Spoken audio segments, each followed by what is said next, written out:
Good afternoon, ladies and gentlemen. Good afternoon to those of you here with us at the Girl Guides Association. Good afternoon to those of you who are with us online. At this point, I will ask everyone that is here to please stand for the national anthem.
I will ask you to keep standing as we ask Ms. Michelle Edwards, the Deputy Director General of the ODPEM, to offer a word of prayer.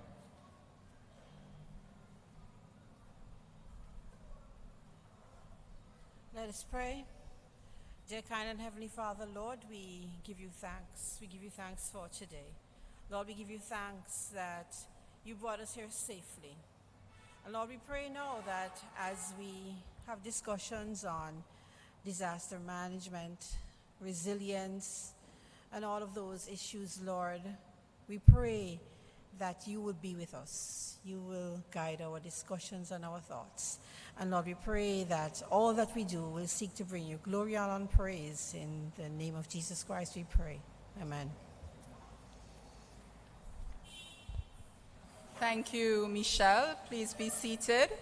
I am Elizabeth Emmanuel, and I would lead the consultation this afternoon. And for those of you online and those of you viewing via GIS streaming or on Nationwide, please note that you will be able to participate in these consultations this afternoon through the use of an online tool called Mentimeter. So if you're in your car, you can be safe, put your car in, park, and engage in the various exercises that we have so that your voice can be heard through the finalization of Jamaica's Comprehensive Disaster Risk Management Policy 2024 to 2044. It is Jamaica's first long-term national disaster policy.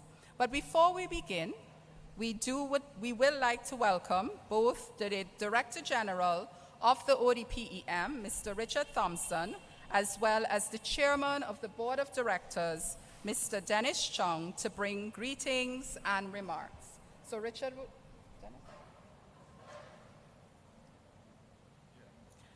followed by Dennis Chung. Good afternoon, everyone. I will be very brief. Let me welcome you first to this town hall consultation on our comprehensive disaster risk management policy. We all know, I think I'm kind of speaking to the converted in terms of the persons here in the room and to our general audience out in radio world and persons that are on Facebook and other social media platform know all too well our vulnerabilities to natural hazards and all forms of hazard. We sit as a country in the North Atlantic hurricane belt that makes us very vulnerable to hurricanes. We sit on a very active seismic plate, makes us very vulnerable to earthquakes, and we know of the advent of climate change that makes us as well vulnerable to the climate change imperatives that is impacting not only us in Jamaica but the globe. So in terms of our vulnerabilities, it has been essential that we practice sound disaster risk management policies and procedures in Jamaica. And in terms of concerted effort to guide disaster management, the process would have dated back officially, I would say, to 1980 in terms of the formation of the Office of Disaster Preparedness and Emergency Management coming out of the 1979 flood rains, looking at the formulation of our national disaster plan, the first disaster risk management legislation in the wider Caribbean, and leading into that, how we would then respond to natural events, especially hurricanes that have impacted Jamaica. So because of that, it became essential that we look at how we plan in terms of our comprehensive disaster risk management processes. And part of that, in terms of looking at our comprehensive disaster risk management, comprehensive disaster risk management looks at how you group all aspects or all phases of the disaster risk management cycle to ensure that you're using that to build resilience. And so we embarked on a process many years ago, dated back to about 2014, to look at developing a national comprehensive disaster risk management policy. We'd have had a legislation. Then we repealed that legislation to have a very modern legislation in 2015, but there was not any policy to guide that process. And from your legislative, your national legislative process, what you actually need first is a policy. And then coming off that, you develop your legislation, your regulations, plans, procedures to guide the process. So our process dated back to about 2014. And coming out of that, we ensured that in a couple years ago, in about 2019, we started the process again to look at, yes, we really need to have this comprehensive disaster risk management policy. And the process was further fast-tracked with our IDB processes through the Ministry of Finance to ensure that we got the necessary support to push the development of the policy. It took on a process where you look at bringing all the players in the national disaster risk management apparatus to ensure that we are really impacting the country's disaster risk management imperatives. And so it was a large stakeholder approach to develop a policy that you will hear from Ms. Emmanuel in terms of the goals of the policy, what we want the outcome to be, and the time frame in which we want to have the policy. We are looking at 2024 to 2044 in terms of the timeline, and then after that we will look at how best we do our review. Reviews are necessary because for disaster risk management in general is a moving goalpost. What applies today will not apply tomorrow. The other Thompson is here, Evan is here, and we all know that with climate change, our weather systems are operating differently. The Cat 4, Cat 5 hurricanes are becoming mainstay. You know, in the past we used to have mostly be impacted by Cat 3 at the highest level. Now we are talking about constantly having Cat 4, Cat 5 systems. So our global environment is changing, and so how we look at disaster risk management and how we look at the aspect of comprehensive disaster risk management, which has been something that has been pushed by CDMA for some time, and it has been taken on across the region. We now have to change our mindset to fit within the natural space in which we're operating. So this policy, I think, is very timely in terms of where we want to go as a country. And so I really welcome the dialogue this evening in terms of the input, because for us to have a comprehensive process and for us to build resilience across the country, we need the collective agenda and we need the buy-in from everyone. So I welcome the dialogue here this evening in terms of adding to the process and in terms of helping us to shape and finalize a process which is now at the green paper stage, and which we're looking at to push to be in a white paper and to be in the official policy of our country. So I welcome you. I thank you for joining us. I thank you for the input that has gone in so far in terms of all the members of the National Disaster Risk Management Framework. And we welcome the input of the general public, because whatever we do at the ODPEM and whatever we do as government operatives, it is to impact the country and to ensure that we are building resilience, building sustainability, and ultimately protecting lives. So thank you very much, and I look forward to the dialogue. Thanks.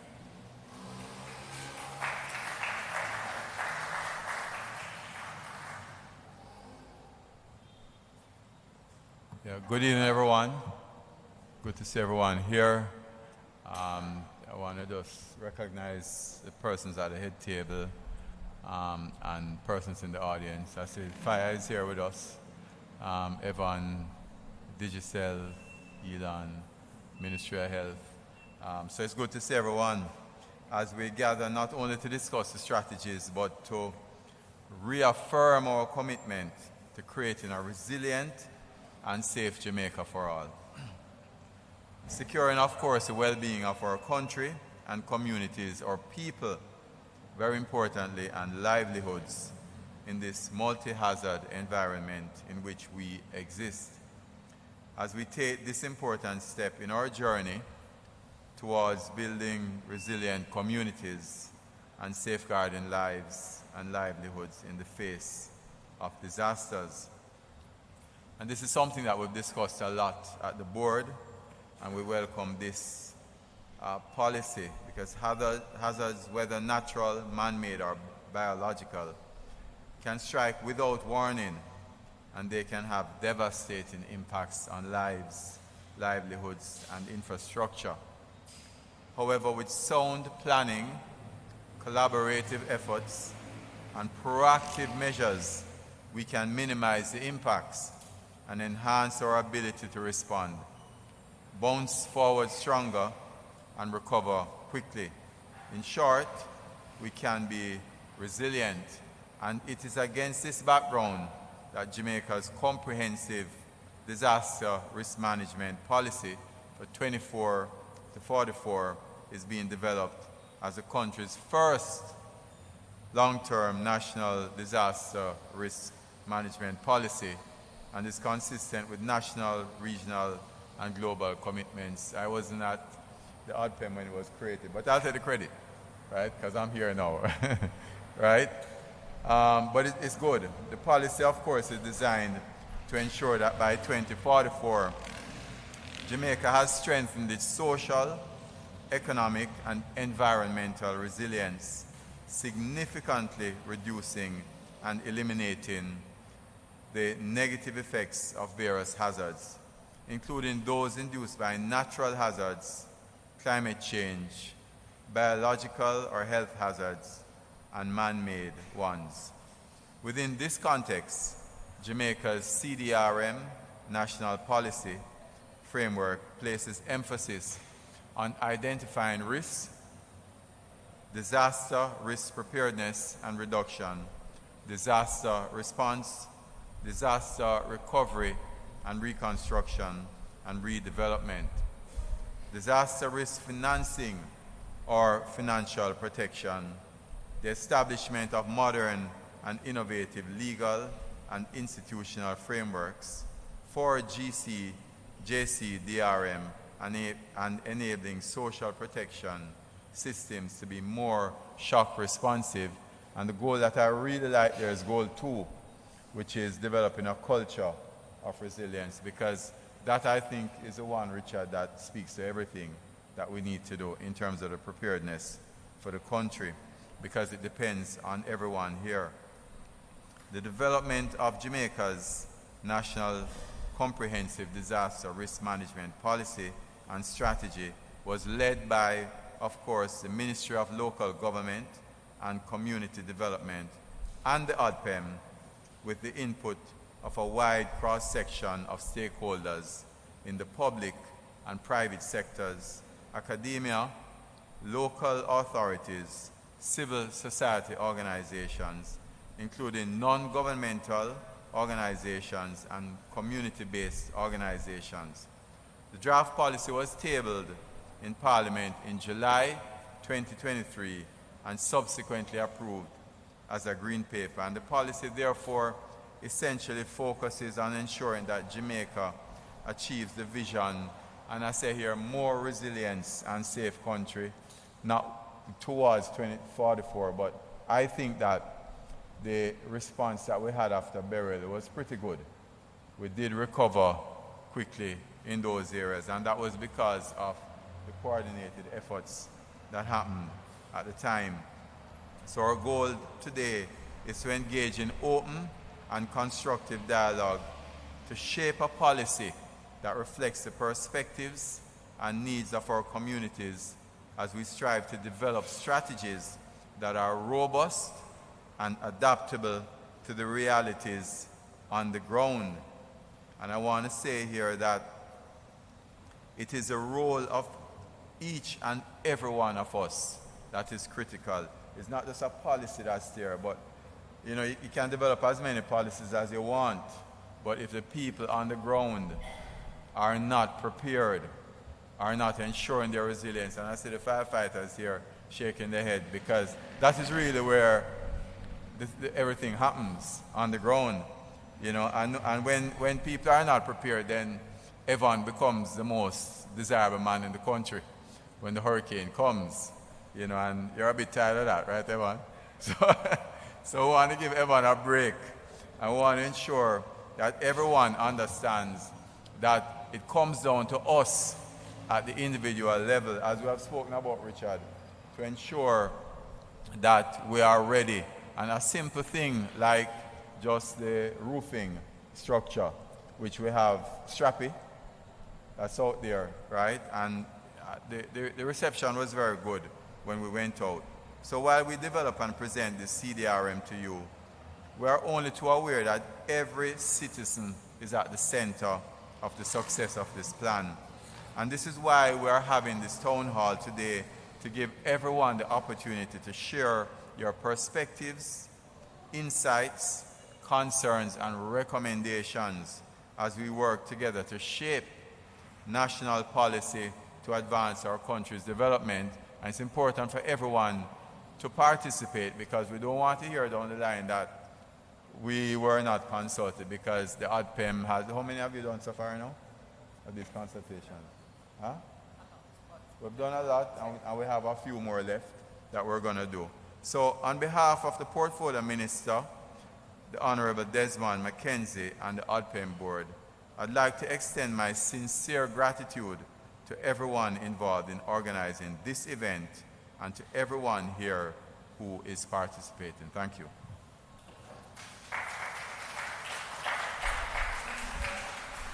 Thank you very much. We will now begin the sort of formal part of our agenda.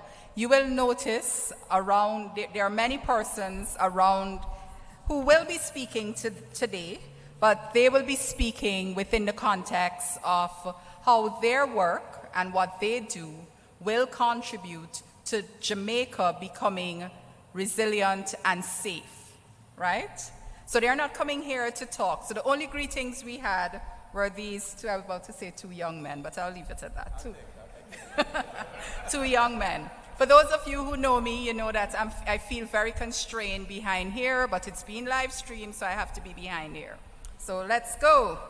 Now, for the persons online, we want to hear from you. You will not be able to speak to us here, for us to hear from you, but we're going to be using something called Mentimeter. So queue up your phones or your tablets or your computers to menti.com, and I will provide that code as we go along. I am actually looking for the clicker so that I can start, but I'm not seeing it. So why do we need, for example, a comprehensive disaster risk management policy in Jamaica? And the first thing that I want to show you is the many hazards that we are exposed to. So if I can get a change in slide. please. No, the PowerPoint, please. But I'm not seeing the clicker up here, guys. Where did it go? I think it could be at the nationwide table. Next slide, please. The PowerPoint, please. All right, so if we look at this slide here, and for those of you online, I am going to ask you to go to, when you go to menti.com, to put in the code 72480702. So menti.com, those of you who are here can do it as well, and I will provide Wi-Fi for you shortly. If you have Wi-Fi, just use yours, but you'll get some. 72480702. And this slide is really giving us a snapshot of the myriad of hazards that we are exposed to as a country. When the chairman spoke a moment ago, Dennis Strong, he said, we exist in a multi-hazard environment. And if you think about it, we could have an active hurricane season and have an earthquake at the same time. That is what multi-hazard means. We are exposed to many hazards simultaneously. And what that also means is that ODPEM cannot do this alone. And for this reason today, that is why we have with us the ministry. We have the Meteorological Office of Jamaica, your favorite person, Mr. Thompson. We have the Ministry of Health. We have NEPA. We have, I think we may have finance and planning, because you do hear Minister Clark speaking a lot about disaster risk financing. We have the Maritime Authority. We have the Water Resources Authority. We have the Fire Brigade. We have the police. And when you think of, and we have the Jamaica Defense Force, and we have UE, Earthquake Unit. So when you think about a policy and we think about disaster risk management and we think about the different hazards, you're looking at things like tropical cyclones, you're looking at rainfall, heat waves, floods, droughts, sea level rise, earthquakes, tsunamis. And then when we think of the environmental side, and we just, everything there from invasive species to storm surge to land degradation to coral reef degradation, those are all defined as natural hazards by the UN Disaster Risk Reduction Agency. But we also have a number of man-made hazards that we're exposed to. So we have oil spills, we have road accidents, industrial accidents, we have fires. In fact, I think we were in a consultation where someone said fires are not always man-made. We have terrorism, we have cyber crimes, and then of course we have biological hazards. And we don't have to think too far about how impactful a biological hazard can be. Just if we think of 2020 to 2022, and I mean, we're still getting COVID, right? I had COVID this year for the first time. COVID, right? We have human disease, we have outbreaks. So when you're at the airport, for example, and you see the little sign, no, no meat, no vegetables, no anything, because there are hazards related to livestock, there is hazards related to agriculture that could wipe out our agriculture. And this list is not exhaustive. So I want to switch to my Mentimeter. So switch, guys.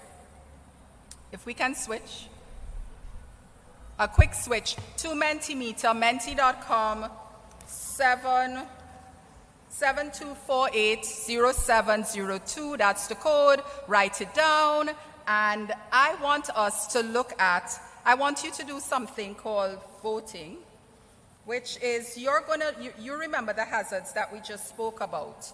And I want you, whether you're here or are there ones that we missed, right? What are some of the hazards? I mean, we met with young people, for example, as part of our consultation process, and they included a range of hazards. And I'm not seeing anybody writing anything. So please feel free.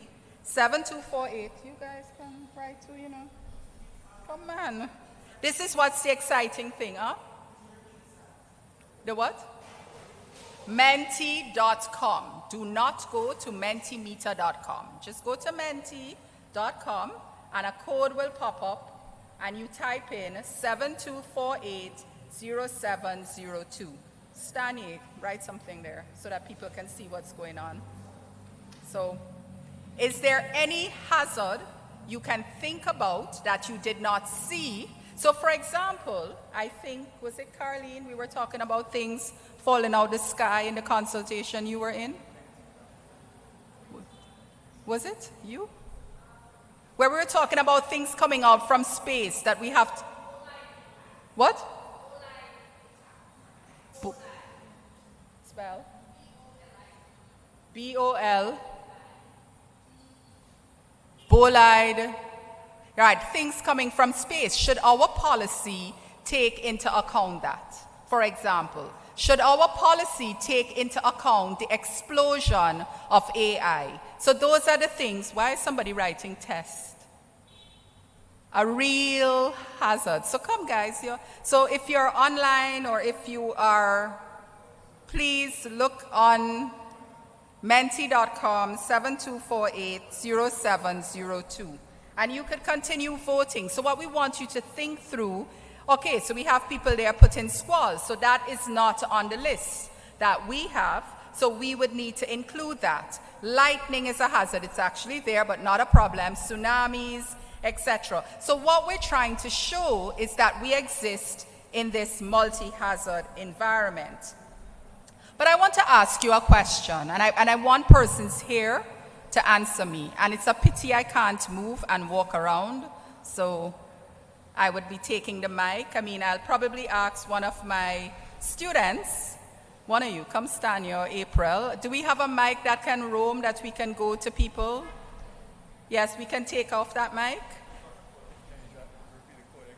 I will repeat the code, 72480702.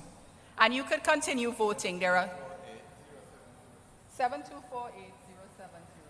Yeah? I just called you a young man. Live up to that.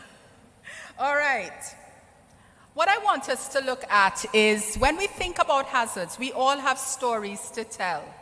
And I want to hear from Jamaicans here in this room, as well as through this vote on Mentimeter, what was the impact of beryl on you, on your family, on your livelihood? And can we hear from anyone in this room?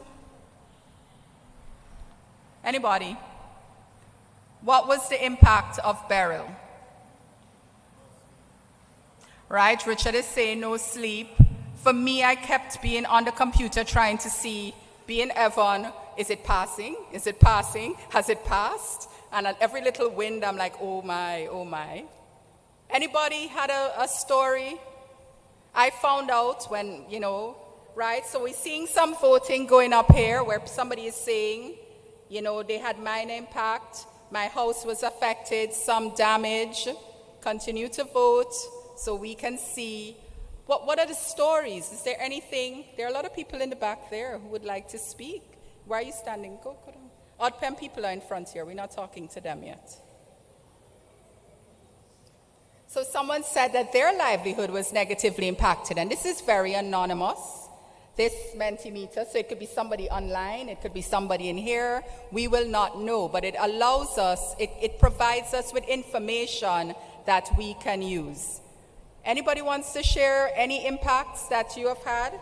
I'm going to ask another question, put it a little differently. There are some questions that are here that I want you to respond to as well. And then we're going to go into a formal sort of presentation. It is important for all citizens to participate in the development of national policies. And I think both Richard and Dennis alluded to that. Your voice matters in national policy because we all have something to say.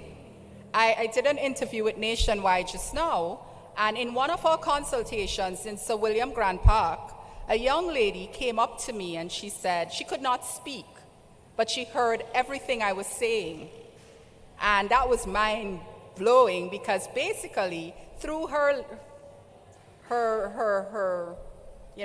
hands and her motions, and she had an interpreter, her aunt, Basically, what she was saying, how do you, in a policy, factor me in?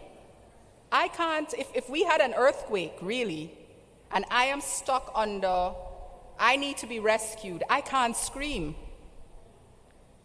I can hear the rescue people, I can't move, I can't scream. What are you going to do? So her idea was about looking at different abilities, right? So we need everyone, we see consultations for housing, for example, where somebody may say, boy, you know, in 1929 there was a river passing through here, so you have to be careful. We may not be seeing a river now, but it passed through there. So your voice and the voice of people in policy matters. Now there's a little one here that ODPEM needs to take some. We're asking, we are doing a good job as a country with respect to disaster risk management. Out of 5, they got 3.6, which means they're doing some good things. But remember, disaster risk management isn't only about ODPEM. So everybody sitting down in the front row here, and in the second row, you have to own what society is saying about how we're doing with respect to disaster risk management. Agreed? I only know Evan and Carlene's name right now. Right, Michelle? You got to own that, and you got to find a way to say, how do we get that closer to 4.7? Because we need to own the fact that whilst we're not doing a bad job, but people are saying that we can do better with respect to disaster risk management. So in a policy like this, we're setting sort of a long-term strategic agenda. It's not going to highlight all the actions we're going to take, but it's going to help us sort of decide what we want to see. And this is the idea of policy, right? You want to be able to close your eyes. We kept hearing a resilient and safe Jamaica. Can you close your eyes and see that? What does that look like? That looks like a barrel passing the same path it did, but having less impact on lives, livelihoods, and people. So if you close your eyes, you could see resilience, right? So, and of course, everyone is agreeing so far that we exist in a multi-hazard environment, and I'm liking the fact that you're voting. So for those of you in here, if you want some Wi-Fi, I can give it to you. Go to Galaxy A21512B. If you don't have Wi-Fi, if you have Wi-Fi, please use your own. And the code is P1VR4069. So if you don't have Wi-Fi, we want you to participate. Go to Galaxy, it's just Galaxy. Go to Galaxy and type in P1VR4069. And remember, you can look on the screen if you can see. I can't see. You can see the Menti code as well, and just go there and continue voting. Another question we want to ask, we kind of break in the ice, you know. What hazards are you most prepared for? And most people that have voted said heavy rainfall events, less for hurricanes. Carlene, this is for you. Nobody has said they're most prepared for an earthquake. So you have some work to do to help ODPEM ensure that if we have a major earthquake, right? Extreme heat and heat waves. And that is new, right? So if we had a policy that was promulgated, let's say in 2014, as Richard was saying, that may not have included the sort of extreme heat that we're feeling now. But a long-term policy allows us to pivot and to make changes and corrective action along the way. So we'll always see new and emerging threats. And we have to be able, as a people, to really sit down and think through what could be new and emerging. So Dr. Dawkins here from Ministry of Health will probably tell you that one of the things we have is new, correct me if I'm wrong, please, new and emerging communicable diseases. You know, when we think of the mosquito, I mean, oh my. and all of the different diseases. And the link between that mosquito and Evans climate, right? Because remember, the mosquitoes kind of stayed dormant, right? And then we have a big set of rain. I mean, if we think of 2014, I remember we were all good. And then one weekend, just before school opened, I think, or just after, September, we had a lot of rain.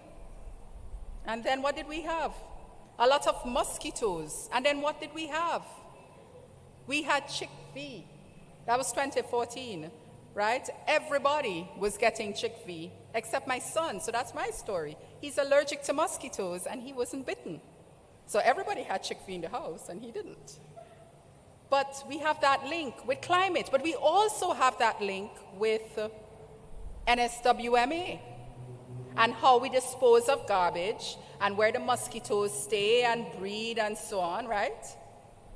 And how we look after our backyard. So you begin to see all of those links with what we refer to as disasters. It is so multifaceted. We could connect everybody. All of these guys who are going to speak to us, we can connect them, right? Because disaster risk management, we really ought to connect the dots. How is one thing impacting the other? So come on, guys, continue voting.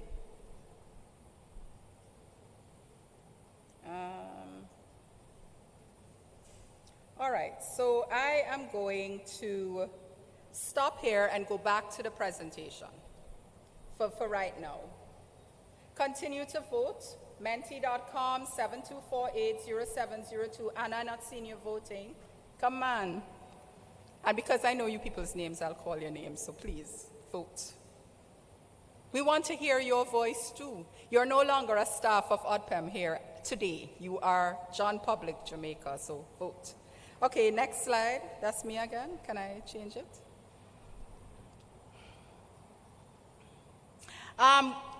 You all seem a bit shy, and I can't walk down all over. But does anyone have any story that they would like to share about the impact of Hurricane Ivan, Tropical Cyclone Nicole, the May rains in 2018, the November 2023 rains? And I'll give you my story. Can you imagine?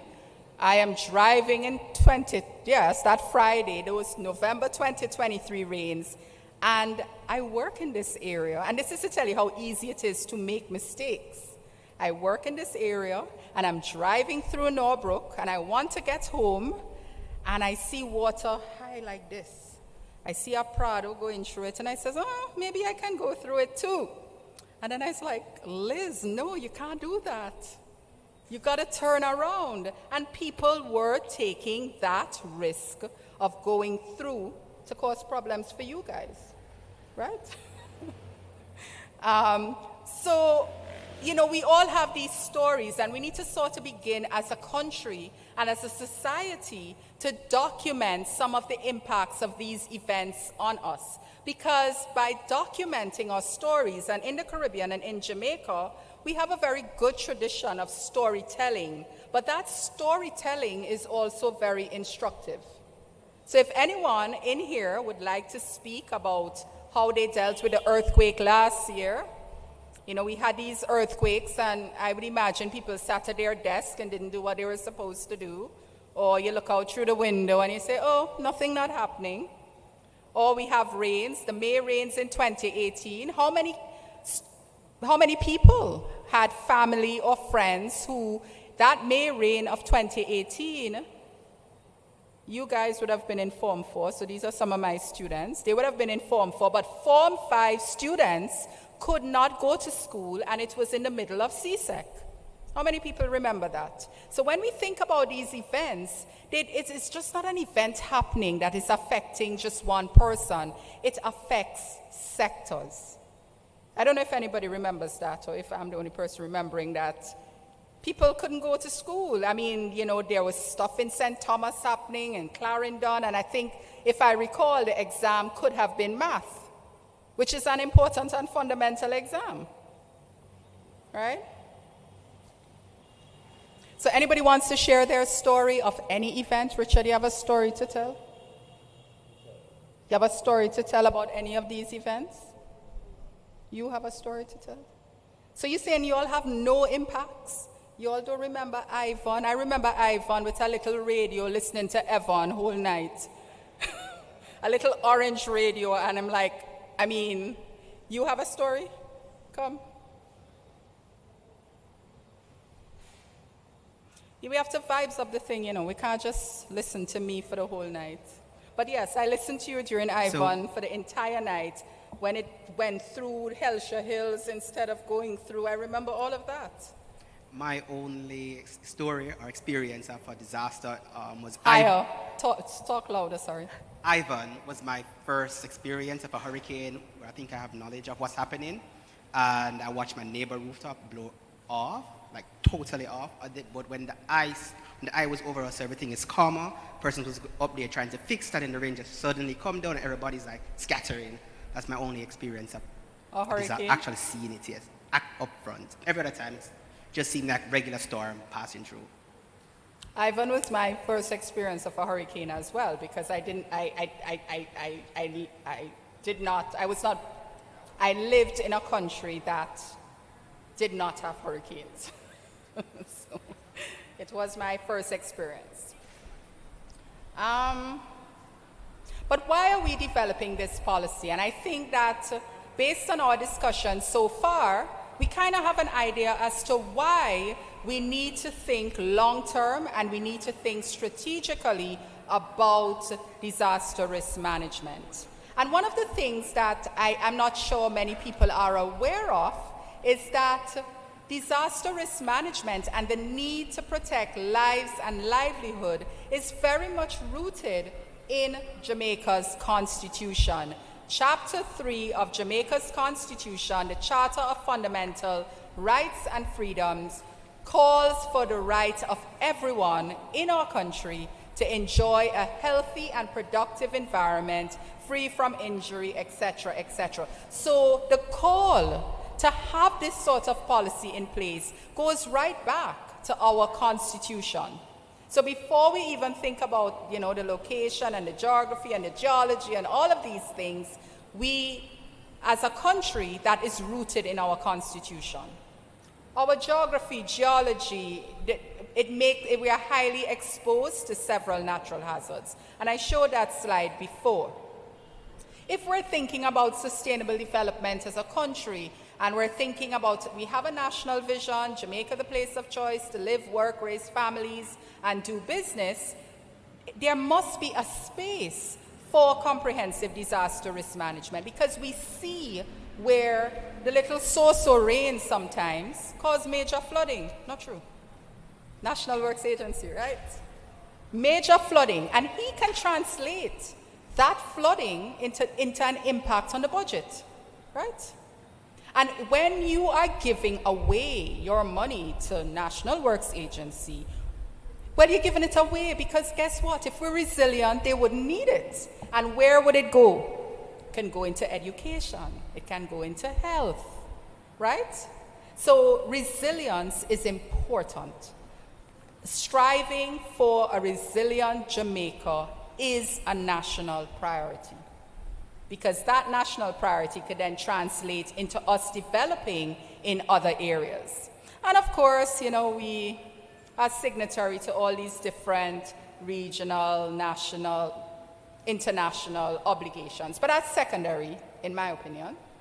People may take me on for it, but really and truly, it's about our thrust for development, recognizing where we're located, and also not discounting the work of our academics, because we have several academic reports coming out of the University of the West Indies, the University of Technology. We have a lot of reports that are pointing us in the right direction, and we need to embrace this as we design our policy frameworks, right? And then, of course, we have the double C, climate change. And climate change is really changing the frequency, intensity. It's unpredictable. I mean, this is the first time, I believe, in history, and I welcome the Ministry of Finance to come to the top. Taron, you can come to the front. Isn't it the first time in history, Evan, that we have had a Category 5 hurricane so early? First time, right? In the history of hurricanes, and hurricanes, they're about a long time. So the first time you're seeing a Cat 5 hurricane in July, that is telling us that we can't even rely on science, because what we know is that we look for the hurricanes around now, right? September, October, early November. But we saw during Zeta and Iota, I believe. I mean, we were now in the Greek alphabet. And we were now like in December, right? Impacted by 2 hurricanes. The season's supposed to end November 30th, so the tourists can start coming from December 3rd. And we're in an act, and the season continue to be active. So climate change also pushes us to think about comprehensive disaster risk management. So that's the rationale there. That's why we need this policy, and it's going to be important for us to move this paper from a green paper to a white paper. So for those of you who don't know, when policy is developed with stakeholders developing, everybody putting in their piece, it goes from so ODPEM as a technical agency will sort of not lead the way, but provide the technical support for the development of the policy. It goes to the Ministry of Local, its parent ministry, who then takes it to Cabinet. Cabinet reviews, discuss, they may or may not approve. If they approve it, it then goes from Cabinet to Parliament via something called a ministry paper. It is tabled in the House, it is discussed in the House, and it could be reviewed as a green paper, which is really saying it is draft policy. And this is where we are today. Once you're at a green paper stage, the paper literally walks out of Gordon House and comes back for consultation. So we make sure that everybody's views are accounted for. So this is where we are now. We have had a series of consultations with different groups, and we're having some town halls as well. All right? So your voice matters, my Mentimeter matters, so when I come back to it, you guys are going to have to tell me. Continue voting. But other things are important. We have some statistics here that says that 31% of our communities are vulnerable. And through this policy, we'll create the enabling environment to fix that. The first thing of making change is to recognize what is good or bad, right? So when we're sick, we go to the doctor and they tell us what happened. And that's where change can happen, because we get a prescription and we do what we need to do, right? So the fact that we're able to identify a negative is a good thing. So we know our deficiencies. 300 of our 900 communities are vulnerable, and we're going to fix that. And this policy will provide that framework.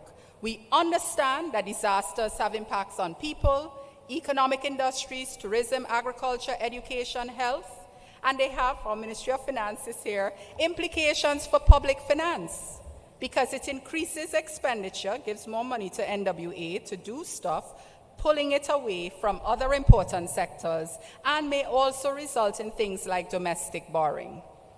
And our location, just where we are. Tourism, right? Tourism is a big thing. 90% of our GDP, or about that, is produced on the coast, making that GDP vulnerable. Our economic infrastructure is on the coast. So we need to put systems and structures in place to be able to not just identify the hazards that we're exposed to, but to put in place strategies to reduce impacts of hazards. Because how many people here, by a show of hands, a hazard is a thing that can happen, right? A car could be a hazard, right? Yeah, so if I didn't pull up my handbrake or whatever it's called there, the car could roll, right? And that could create a disaster, right? But a hazard does not have to become a disaster. How many people agree with that? So the people in the back don't agree? A hazard is not a disaster, but it can become a disaster depending on how vulnerable we are or if we are not prepared. All right? Okay. So this is our policy. And very briefly, it's a long-term policy. It's designed to ensure that by 2044, we are a resilient Jamaica, and that we can eliminate some of the effects of natural hazards, not natural, just hazards that impact us on a daily basis or regularly, right? So our policy focuses on identifying the risks that we're exposed to, finding ways to reduce that risk. There is a big, one of the other pillars is financial protection, putting aside monies for hazards and disasters before they happen so that they do not they do not result in budget volatility. And Teron may say a few words on that. Then we need to be prepared, and we need to have, things can happen, but we need to ensure that we have mechanisms for recovery, right? And we recover faster, and we're not building back, because we're not looking back. You heard the chairman say bounce forward, right? So this notion of building back better, back is not a good word, forward. All right? So I want to ask a few questions about the vision statement, and I'll ask the guys in the back to go back to the other set of slides, the Mentimeter slides. During public consultations, during the development of the policy, during consultations with various technical groups, we came up with this vision. You know what a vision is, right? It's not to do anything. It's something that if you close your eyes, you can see it. So we all have visions for ourselves, our children, our lives, and it's not about doing anything. It's closing your eyes and seeing where you'll be in 20 years. So if you had a vision, stand here, what would your vision be for 20 years? For yourself. You have the mic in your hand. Okay. And it's not to do anything. What is your vision? What do you see when you close your eyes? Just close my eyes. All right, so 20 years from now, I will be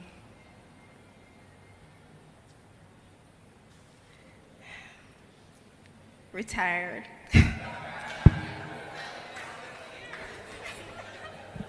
Living the life. Okay. Well, 20 years from now, I hope to be alive and not to be retired.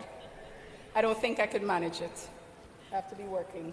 Anyway, but when we think of, let's go back to this vision for Jamaica. We're saying a resilient and safe Jamaica. What does that mean? And we had several consultations that came up with that. But following the green paper, we've had a series of consultations where people have said, boy, I like it, but I don't know. I feel it should have words like for all.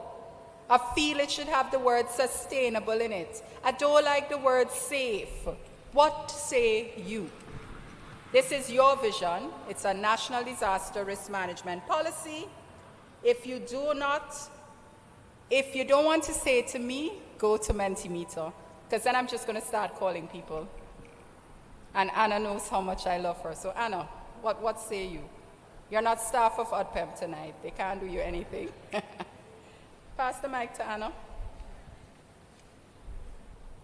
So 17 people have voted online, and they said, I like it, I can see it. 4 people said, it is good, but I would add something. And 1 person says, boy, I don't like it. So if you don't like it, give us a call, raise your hand here, let us hear your voice, because we could amend this, right? It's not a white paper yet. Anna, don't tell us. Resilient and safe Jamaica for all. Okay, so Anna, and she's been very, what's that word? She has been a bit adamant that, it's supposed to be for all. And Richard says, well, it don't have to be for all, because we saying, what you saying, what you had said? We already have Jamaica in there. Once it's Jamaica, it's one Jamaica, right? But Anna, like many other people, are saying we need to have for all in there. And I called on Anna, not because she's adamant, but because her what you call that? Your comment was not unique. It was something that I'd heard before. I just don't remember who I heard it from, and they're probably not here, so you got to speak on their behalf. What do others think? Do we need to put for all to create that more inclusive vision? Because I think that's what people were getting at. Jamaica, yeah, but you know, when you put for all, it means for everybody. And I'm seeing the lady in the red. Come, tell us something. I like the idea of having the for all, alluding to what you mentioned earlier about persons who have special abilities, so to speak. I think when you say for all, it brings in, you know, those persons in a meaningful way. Okay, so it brings more meaning to the vision. Anybody else wants to say anything? Anybody in the back? You see, if I could move from here, but I can't. They will tell me I can't move. Yes, because of that. So by a show of hands then, if you all don't want to speak, continue to vote. People are voting. You see the thing going up. Again, I'm going to call the Menti code. It's menti.com for those persons online. Or can I ask the JIS team online to put it in your comments, please? The Menti code, menti.com 72480702. And you could actually continue voting until about 2 days from now. So people can continue. But can you please put it in your chat for me? Menti.com, code 72480702. And if Nationwide can do the same as well, we would appreciate.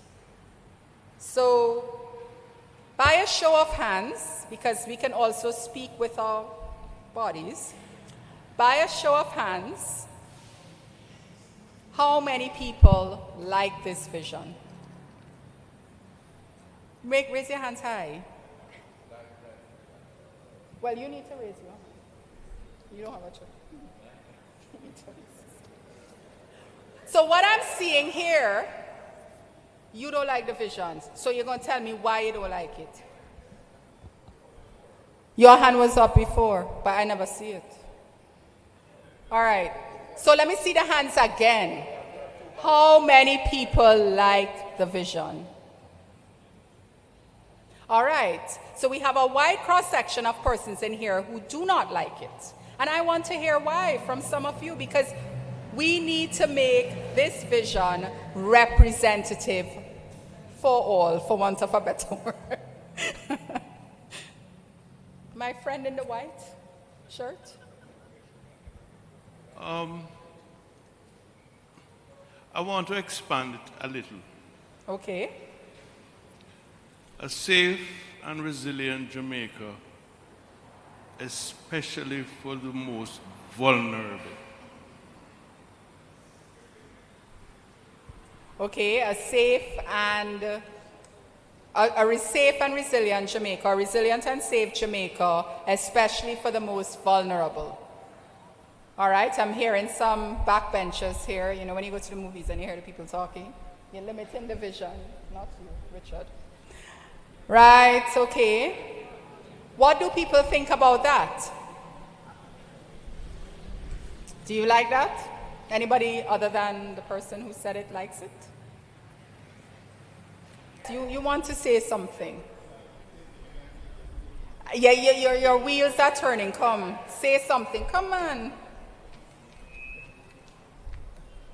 Get up. Come and say something. Yeah, they're coming. It's coming to you. So you remember when we have a vision, we're closing our eyes and we can see it. So think about Beryl, or think about Ivan, or think about whatever, any event that could happen. When you are resilient and safe, what would it look like? So no matter what Evan tells you, you are prepared. You can sit back. So I'll give you a story before we go. I was talking to someone from TCI, and I think Oscar passed them yesterday, right, on the weekend. And they were also impacted by Hurricane Irma. And, that really dealt them a blow. In fact, all of their schools, a small island, were destroyed. And they built forward better. So nothing was, there was no impact. They were not afraid. And that's kind of where we want to be, They felt as though they were a little more resilient than how they were in 2017. And that's how we want to feel. That's how Evan wants to feel. That's how Richard wants to feel. Go ahead. All right, good evening, all. As the motto, Jamaican motto said, out of many, one people. So I think the word for all would fit in or tie into out of many, one people. Okay, so again, another for all, wanting to see that notion that when we, in other words, what we're seeing is a sort of split in terms of bringing, there's one group of people who has more the emotion side for all. And there is the technocrats who are saying, Jamaica is enough, kind of thing. And we have to reconcile that. And neither of it is wrong. It's where does it resonate, right? So we might be going for all, right, Mr. Thompson?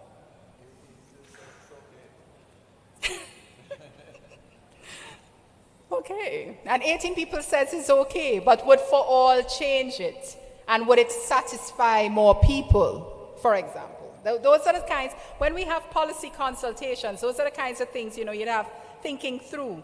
Would it make a huge difference if we added for all?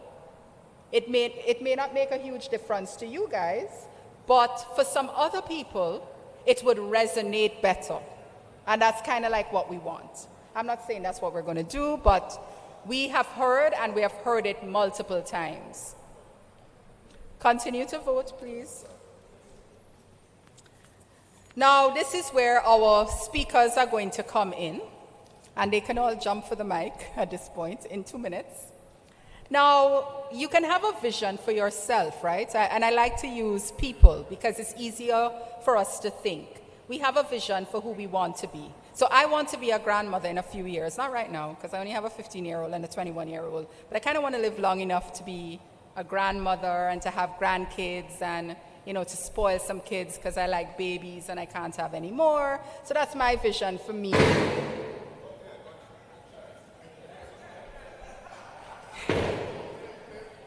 What is that?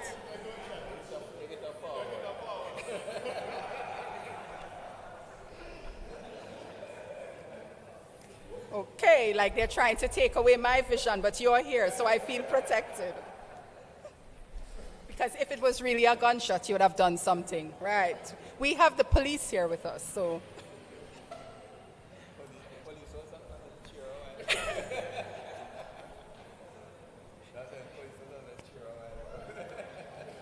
He would have protected me first. I know that. So we all have personal visions. And what is that for truth? You sure? Okay. So we all have a vision for ourselves.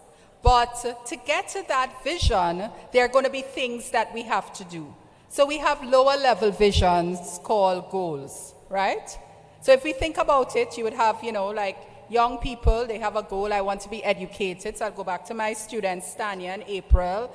They want to go do their masters. They actually want to work at ODPEM.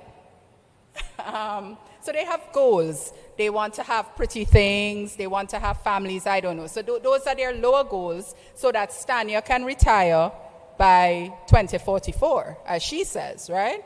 So just as we have our personal goals, a national policy, it has a vision, but to achieve that vision, it has to have a number of goals, all right?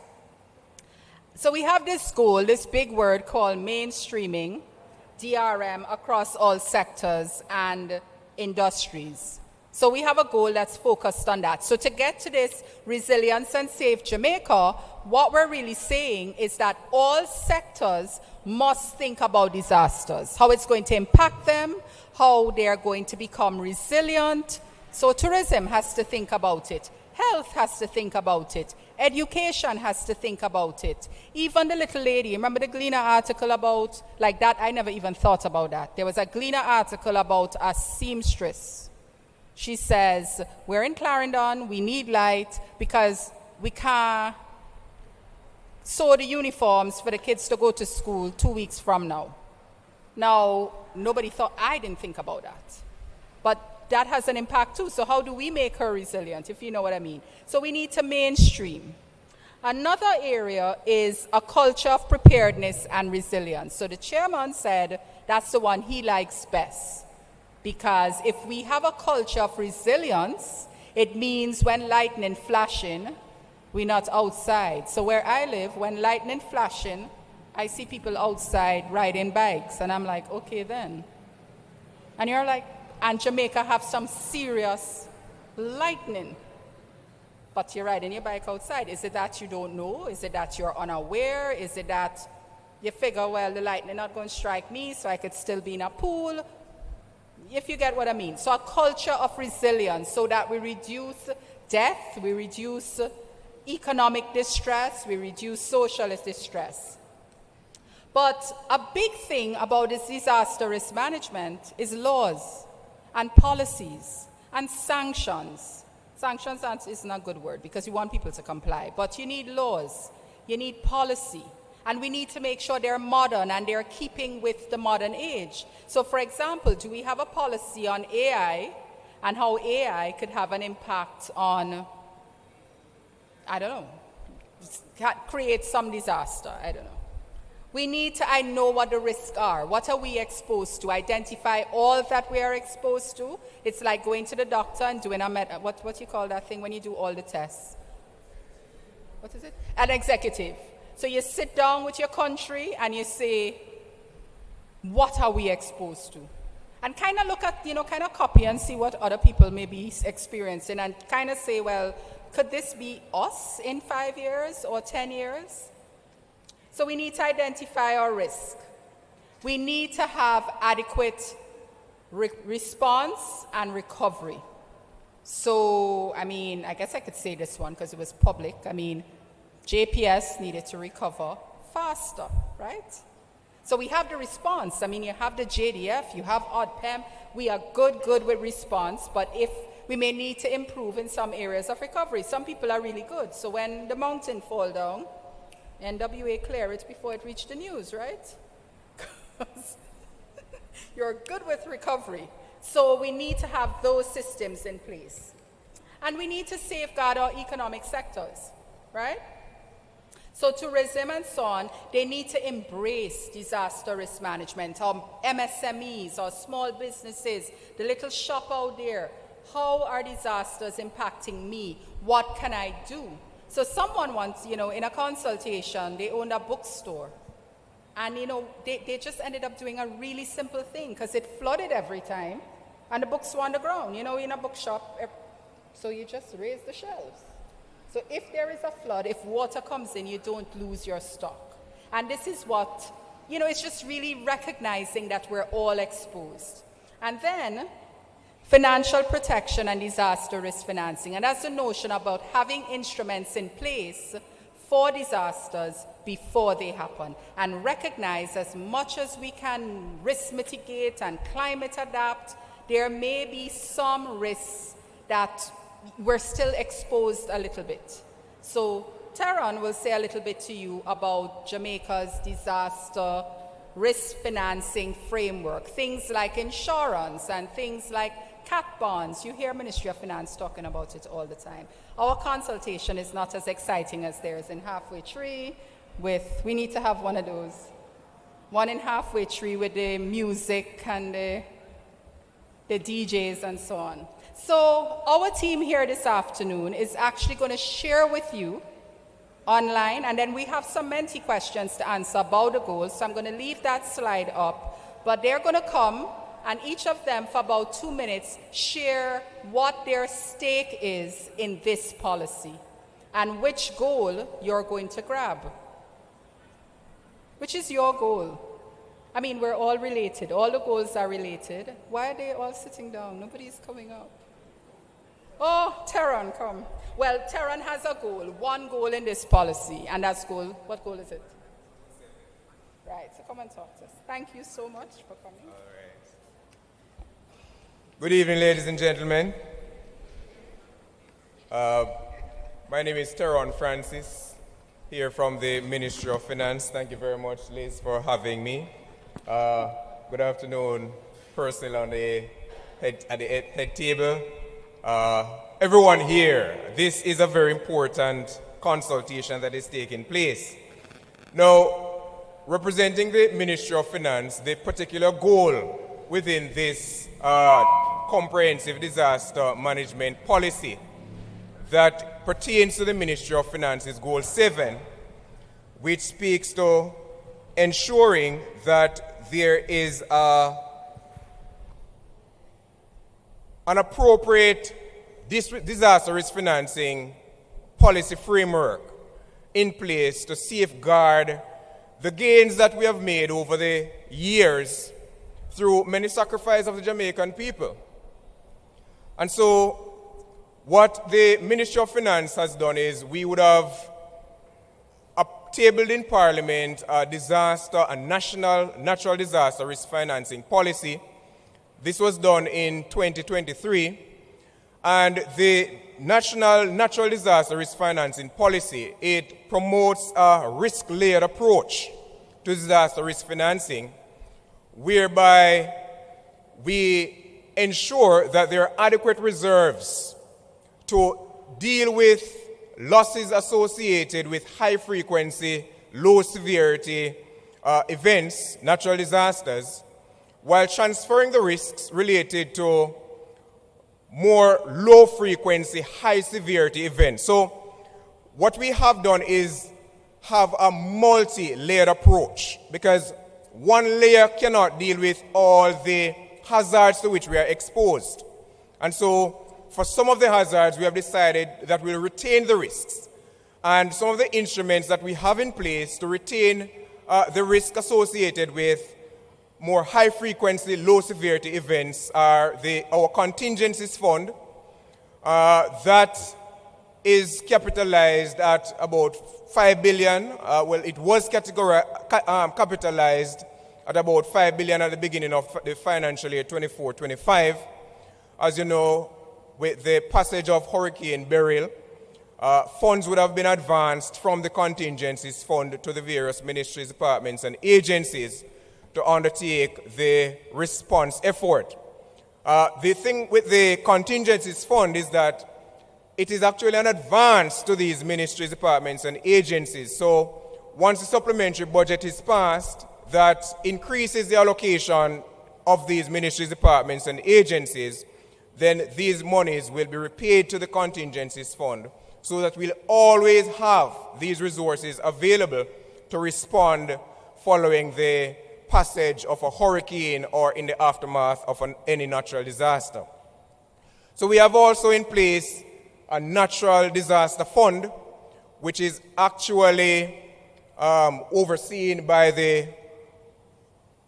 ODPEM.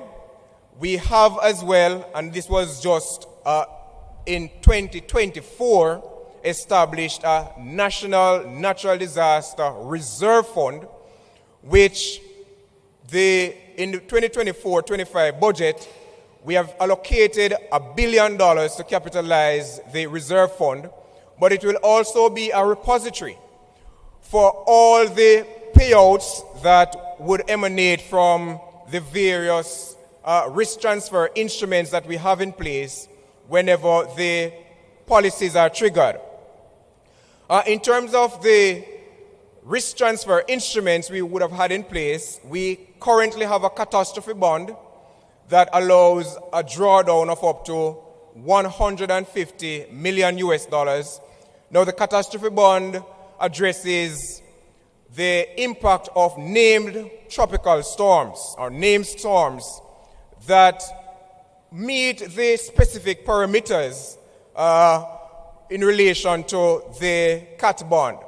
And so, whereas for the passage of Hurricane Beryl, that particular policy was not triggered because the central pressure of the hurricane passing through the various grids that would have been set up and aligned with the cat bond, they were not sufficiently low in order to trigger the policy.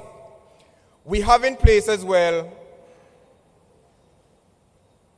an insurance facility with the Caribbean Catastrophe Risk Insurance Facility with a segregated portfolio company. We have actually 3 policies. We have the excess rainfall policy, the tropical cyclone policy, and we have an earthquake policy.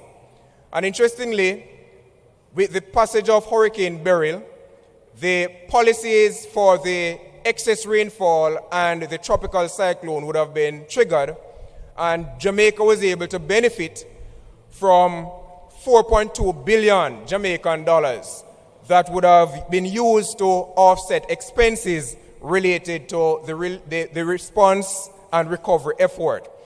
So this is one instance where we see the benefit of having in place these instruments, these disaster risk financing instruments, to help to mitigate the impact of natural disasters on the national budget.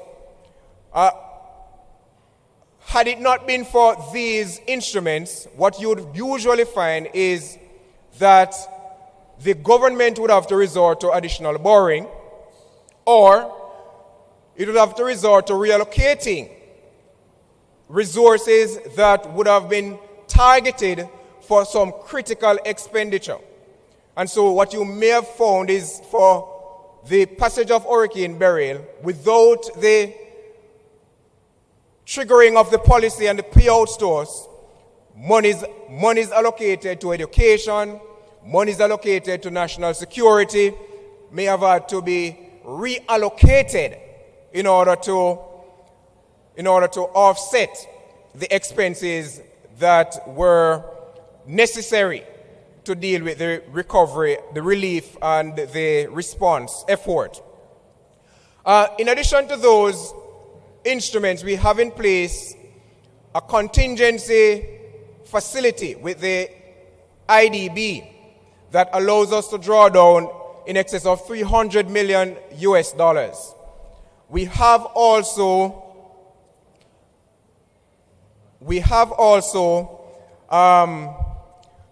we're currently in discussion with the World Bank in developing a DDO. It's a catastrophe deferred drawdown option where in the event of a natural disaster, we could actually draw down on these funds. Now, the contingencies fund and the CAT DDO, these are instruments that we will draw down on as a matter of last resort, for the very reason that when you draw down on these contingent credit facilities, it actually increases the public debt of the central government. And so we are having in place these instruments to ensure, as I said before, that we have ex-ante preparation. We have made ex-ante preparation to ensure that adequate resources are available to finance natural disasters when they do occur, so that we can preserve the gains that we would have made over the years from the many sacrifices that all Jamaicans would have made over the years. Thank you very much. Thank you. Thank you very much, Teron. I think there's a question for you from Mr. Chung. I wanted to ask about the contingency fund you mentioned, the first one, right? The one for ODPEM. $5 billion. Right. So the question is whether the... Okay, yes, the contingency fund would have been capitalized at $5 billion.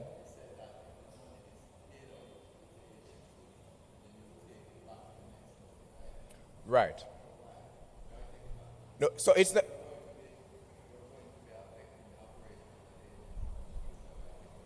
No, so it's not a matter of taking back. So what happens is the policy surrounding the contingencies fund is that the monies are set apart to assist with the response effort.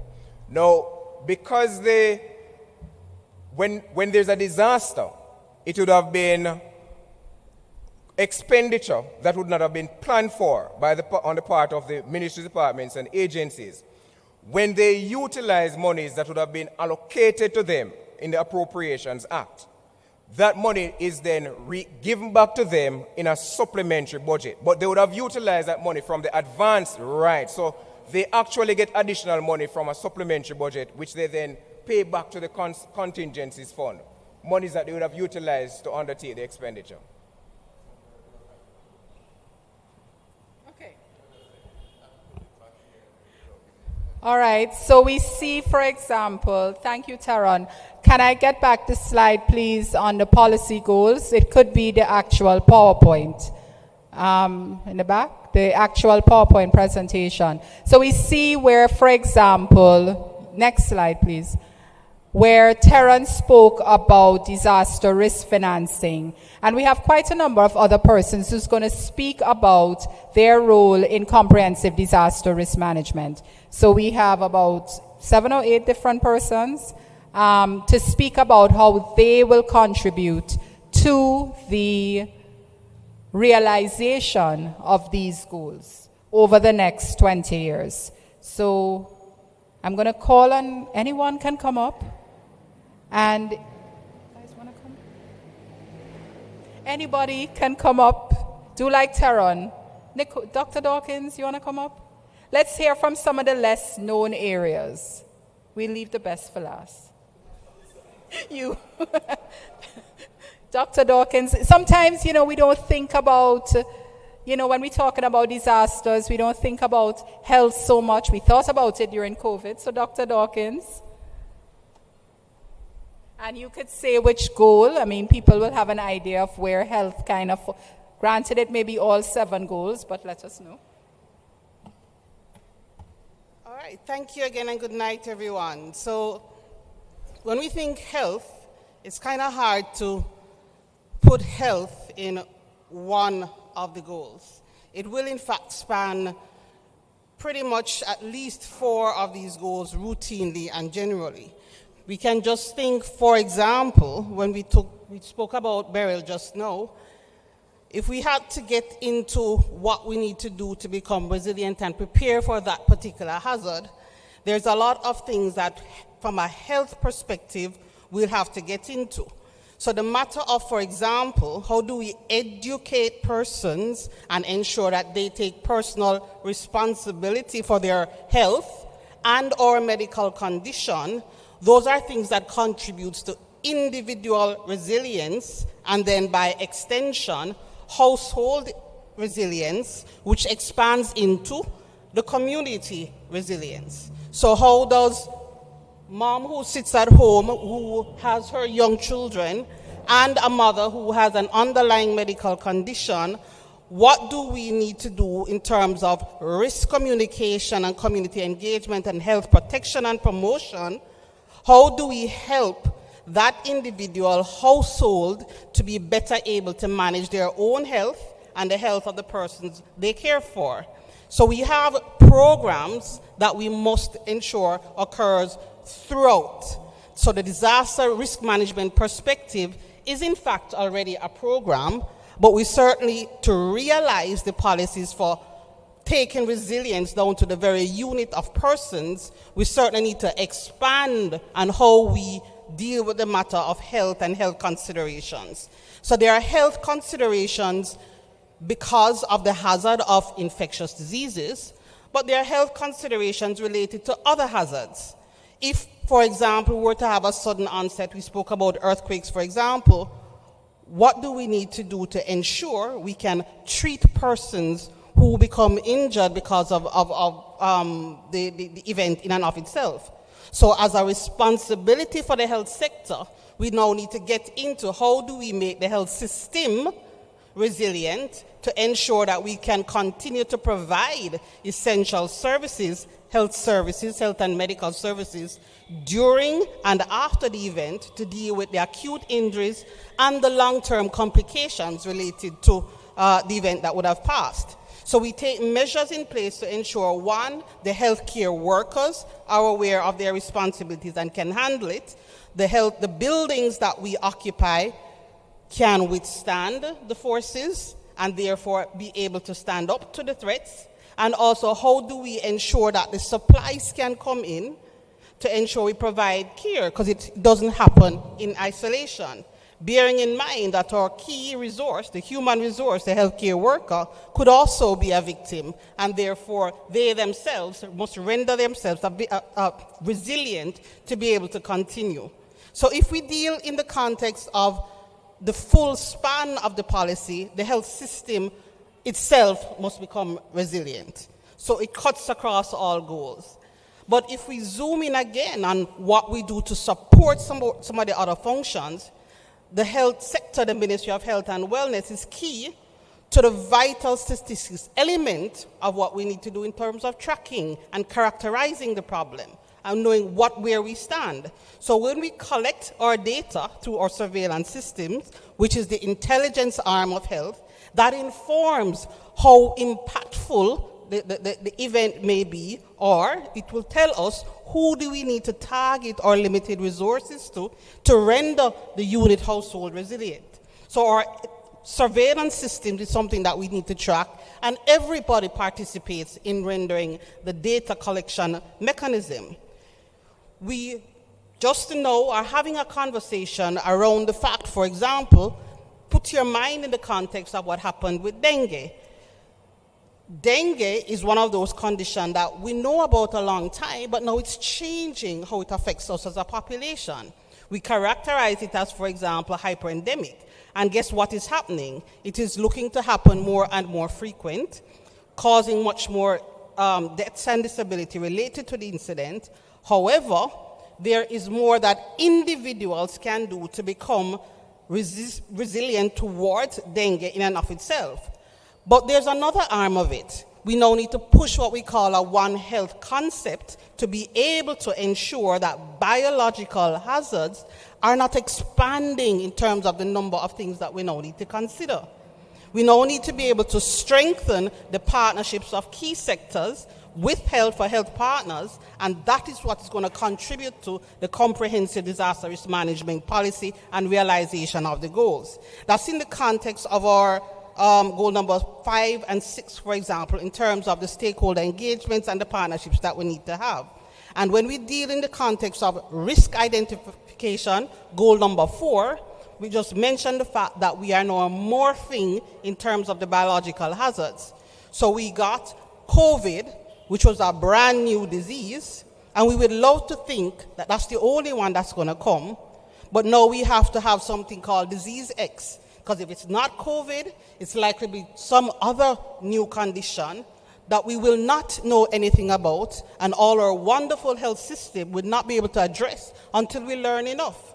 So how do we make the system such a way that it is agile enough that when disease X, that new condition comes, which it will come, how do we adapt and adjust to contain that outbreak when it happens? So just to, or 3 minutes, health has to cut across pretty much at the very minimum 1 to 6 in terms of realization of the goals, both in terms of the hazards we need to consider, in terms of the health system that we need to strengthen, and how do we ensure that at all levels in our systems, whether through health promotion and education, whether in terms of our case management and clinical care, how do we contribute to resiliency in the context of realization of the goal? Good? There you go. So we are beginning, well, some of us may know, but we are actually beginning to see how different sectors, when we think about disaster risk management, it's several pieces of the puzzle, right? And it's not just one agency. Each has different roles to play. And every sector, including Digicel, would have to look at what your role is. And of course, you will have the opportunity, if you would like, just to say something in terms of this policy. Where do you see our telecoms, our lifeline agencies, right, fitting in a policy like this? But we have others, so anybody who wants to come up and speak. So we have our fire. Is it man-made or is it natural? Which one is it? Some of the time it's both. All right. Thank you very much, Madam Chair. As a key stakeholder in Jamaica's National Emergency Management and Response System, the Jamaica Fire Brigade fully supports the development and the implementation of the comprehensive disaster risk management policy. This policy marks a critical step towards enhancing the country's resilience to both natural and man-made disaster. The JFB's mandate includes fire prevention, hazardous material response, firefighting, and emergency medical service, all of which align closely with the goals of the policy. We recognize that the impacts of disasters, whether from hurricanes, floods, earthquakes, and other disasters, place an enormous burden on our resources and personnel. Therefore, the JFB is committed to ensure that the disaster risk management is fully integrated into our planning and operations, particularly in the areas of preparedness, response, and recovery. We are particularly encouraged by the CDM-RM policy. The inclusion of disaster risk management across social, economic, and environmental sector is essential for reducing vulnerabilities and mitigating the impact of disaster. The Jamaica Fire Brigade looks forward to collaborating with other agencies to strengthen our nation's preparedness and ensure swift and coordinated response to emergency. By focusing on improving Jamaica's resilience to hazards and climate change, the policy aligns with the JFB's own efforts to enhance our response capabilities. Through training, capacity building, and public education, we are prepared to address emerging risks that threaten the safety of our communities across Jamaica. The policy's approach of fostering collaboration between government agency, the private sector, academia, the international partners is crucial, and the Jamaica Fire Brigades welcome the opportunity to work more closely with these entities to improve information sharing, resource mobilization, and the overall efficiency of emergency response efforts. In concluding, the Jamaica Fire Brigade reaffirms its commitment to supporting the successful implementation of the policy. We are confident that through a unified, multisectoral approach, Jamaica will be better equipped to face the challenges of disaster risk and achieve the vision of resilience and a safe nation by 2044. Thank you.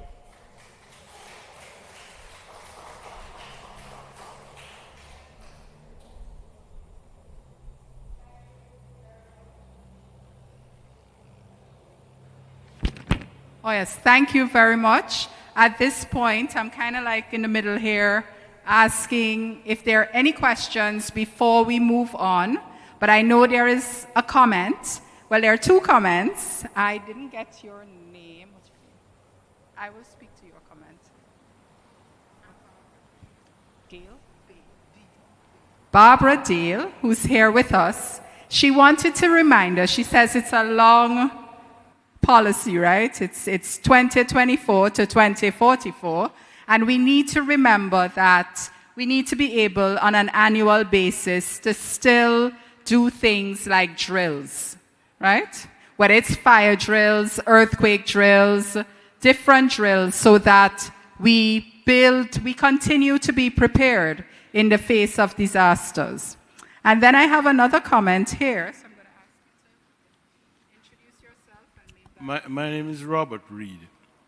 The matter of food security in the event of natural disasters, I note here that there's the absence of the Ministry of Agriculture.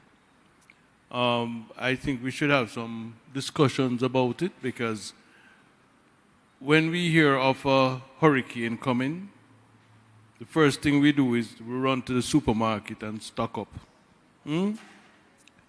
And it is something that we have to put in the forefront. A secondary comment is awareness. After doing your vulnerability risk assessment. And before you actually go to implementation of action, I think we need to put in place another slot, and that is the issue of building the awareness of individuals and stakeholders as to what they need to do to prepare for disaster.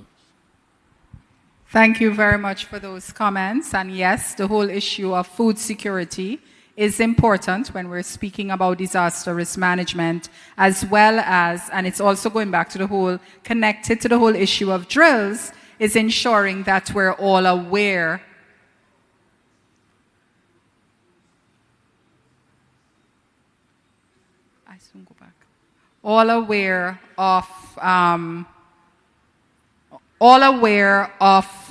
there is awareness, because awareness is what builds a culture of resilience. We have a number of questions. I know the camera people are upset with me, but I can't get to the people unless I... Hi, good evening, everyone. I am from the Safety and Security Unit at the Ministry of Education and Youth. My questions, I have a ton of questions, but I'm going to put them together. For our awareness in our schools, what is ODPEM doing? Is there an audit that ODPEM normally sends out with their officers to the school?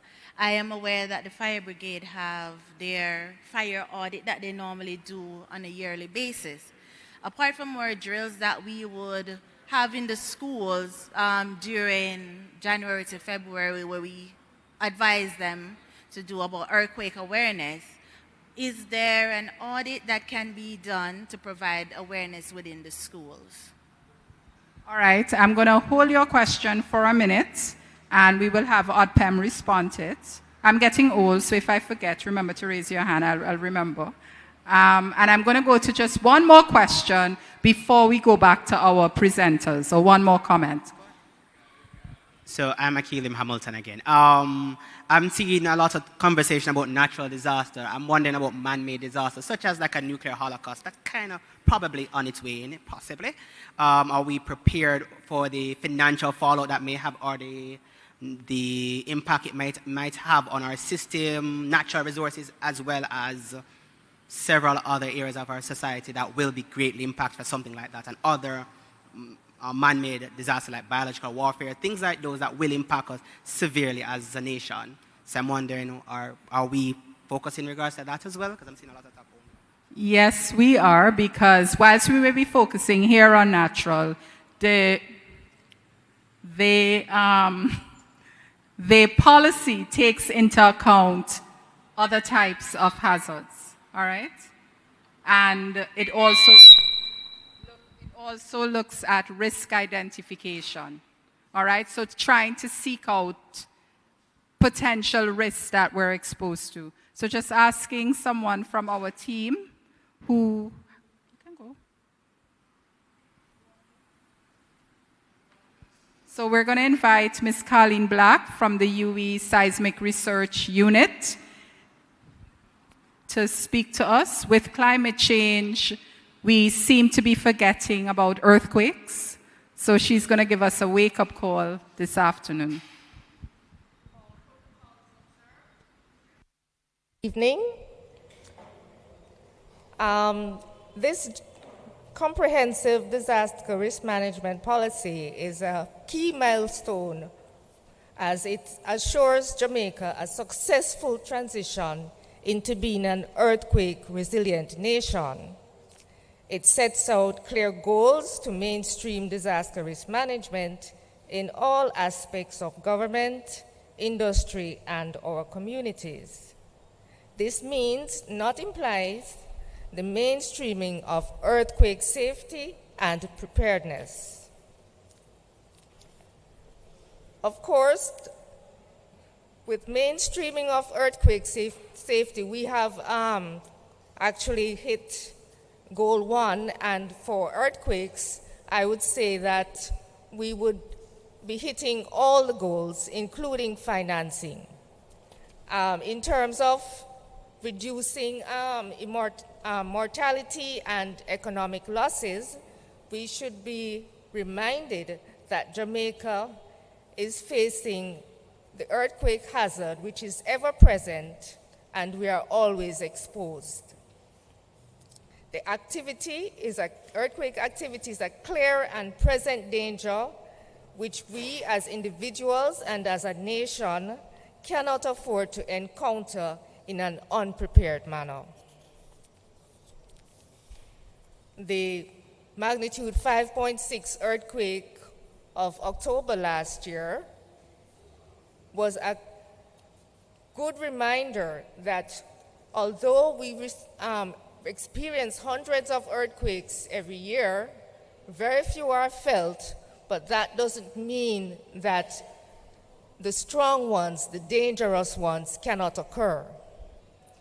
Of course, with this earthquake, to date, we have had more than 165 aftershocks.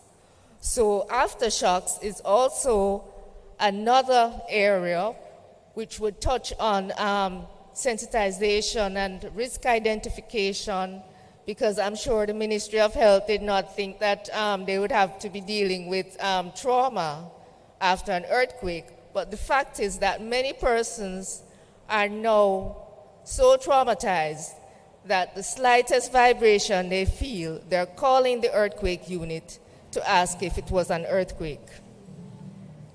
With this policy, we will prepare individuals and communities for what will happen, such as aftershocks, and once they know what to expect, then we can have the proper social interventions in place to alleviate any such trauma if they find themselves overwhelmed.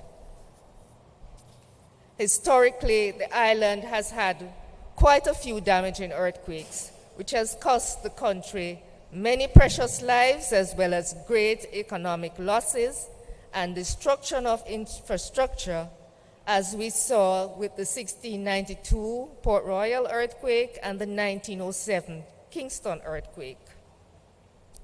Further to this, earthquake hazard is a hazard that can trigger other hazards, such as landslides, liquefaction, tsunami, and fire, which can then increase the losses that we face as well as impede our ability to respond to a major earthquake or any other disaster, as we are a multi-hazard nation. With this in mind, we can make our plans for whatever may come to us.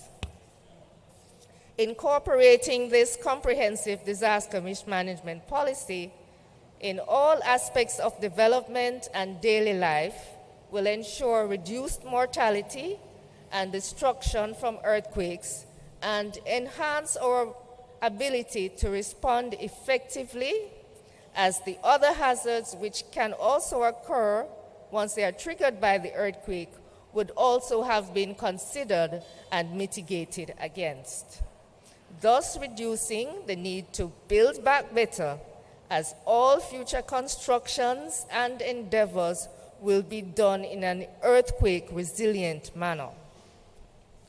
Achieving this goal of comprehensive disaster risk management will not only save us unnecessary grief and losses, but also ensure a safe, prosperous, and happy Jamaica. Thank you. Thank you, Dr. Black. And now we have a few more speakers. We have Met Office, we have NEPA, Maritime. Anybody else? The police. Anyone? You all can just come forward. And we have some questions that remain to be answered. Mr. Thompson, we have a question about the audit. Yeah, I can move it. You want me to move it? Sure. Thank you. Madam Chair, Director General Richard Thompson and the Chairman Dennis Strong, other stakeholders, good night. Good night. Right?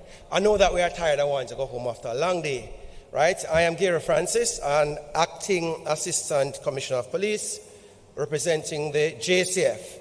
And just to say that the development for publication of a National Comprehensive Disaster Risk Management Policy is really a demonstration of resilience. And that is really commendable for our country and for this Jamaica Constabulary Force. Commend ODPEM, of course, although we are really a stakeholder and a part of this, but this is a commendation. And to this end, we have no hesitation to register our continued support, dedication, commitment to this policy. This is not something that we do because we like it or we love it, but it's really a part of our duty to do. And when we look at the 7 goals, we recognize that we are either directly or indirectly supportive of all of them, even goal 7, because if we don't secure this place, then BOJ may not be able to speak as resilient as he did. Anyway, so we have been supporting the whole risk management from time immemorial. However, in terms of formalizing this policy, our commitment remains even more resolute. And just to share with you that the JCF responsibility in disaster risk management in terms of preparation, response, and doing is really multidimensional. Right? For example, we had COVID in 2020 into 23, and we recognized that our role was, so we had to ensure that persons are secured in their environment without spreading this disease, so to speak. So our role is really robust and multidimensional. But just to say that in terms of, generally, what are some of the things that we are committed to do and our capability that is. So we have a well-established ecosystem that we have over 220 service points in the form of our police stations that we can, 1, respond from, and 2, gather information to impact response. And of course, the JCF worked along with all the agencies, because without that kind of networking, our work is really maybe null and void. So it's really about information sharing. So we actually have established a number of policies and SOPs for us to operate in order to deliver that kind of service. We have a well-developed earthquake policy. We have a hurricane standing order. As a matter of fact, between last year and this year, we have received over 150 bomb threats, which in themselves are disaster/disaster in waiting, and we responded to those with our partner MOH and JFB, and as a result of that, we have developed a policy to deal with that within the organization. So we are responsive to all of that. We have liaison officers across all parishes. We have a well-developed command system, a call-out system to support this kind of response. We also have some aspect of drone capabilities to conduct surveillance, to support response and even preparation. We actually have a GIS system that assists us in our dispatching and the location of our assets to effectively respond. We have a well-connected system of stakeholders and networking.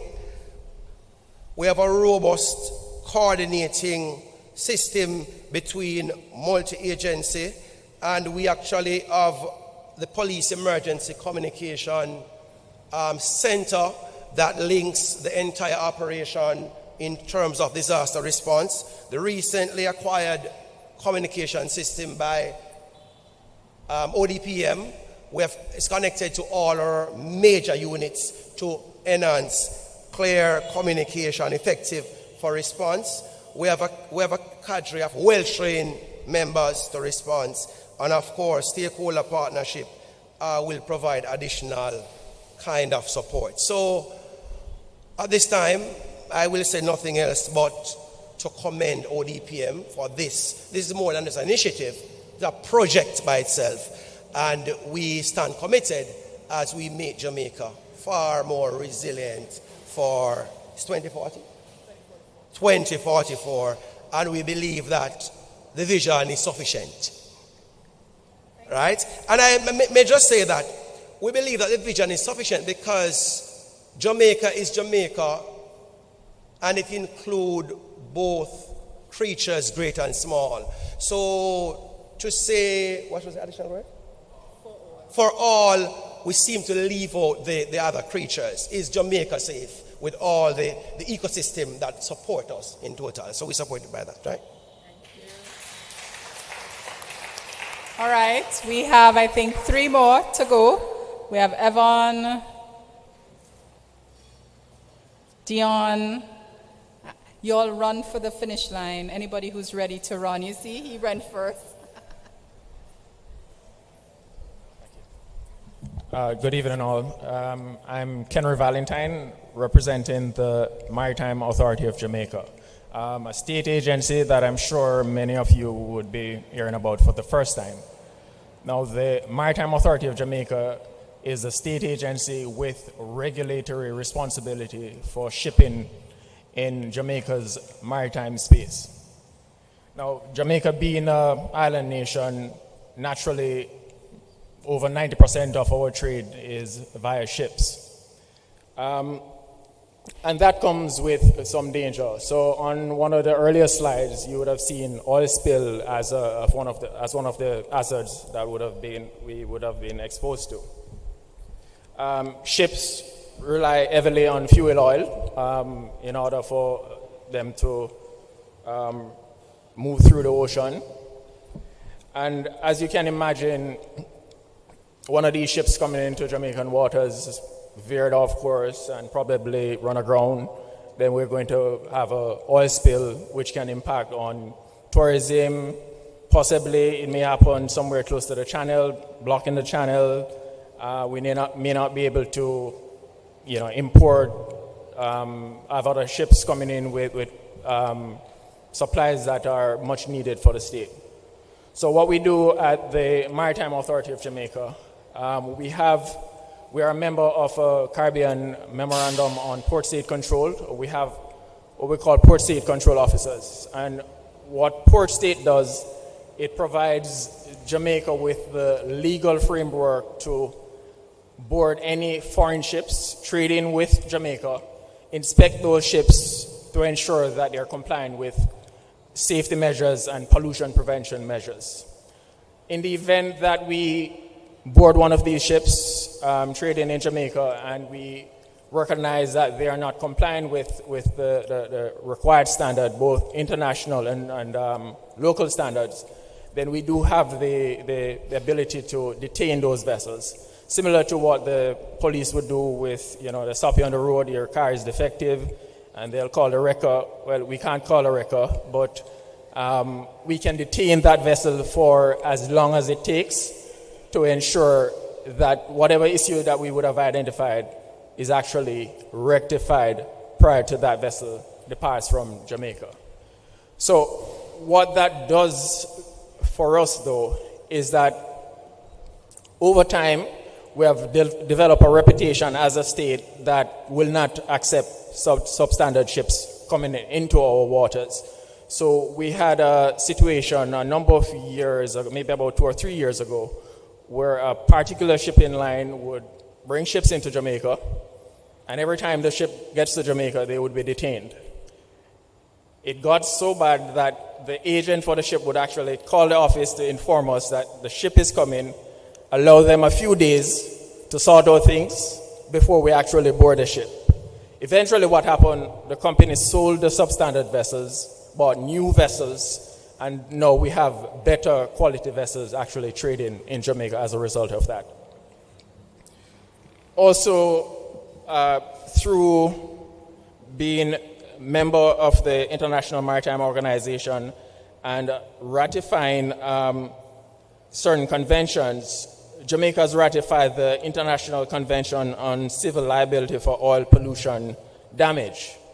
What this affords us in the unlikely event of a spill from one of these vessels trading in Jamaica, we do have the ability to claim on this fund for any damage that may have occurred as a result of this spill. All right, so in a nutshell, pretty much that's what we do at the Maritime Authority of Jamaica. Thank you. So we're seeing various links with different entities and the disaster risk management framework, and again, strengthening the position that it's very joined up in terms of getting resilience. It's not a one-man show. So we have limited time, and I see Evan still sitting down, and one of our favorite agencies, National Environment and Planning Agency, and we welcome Ms. Dion Chambers from NEPA to speak about that link between all of those wonderful ecosystems and disaster.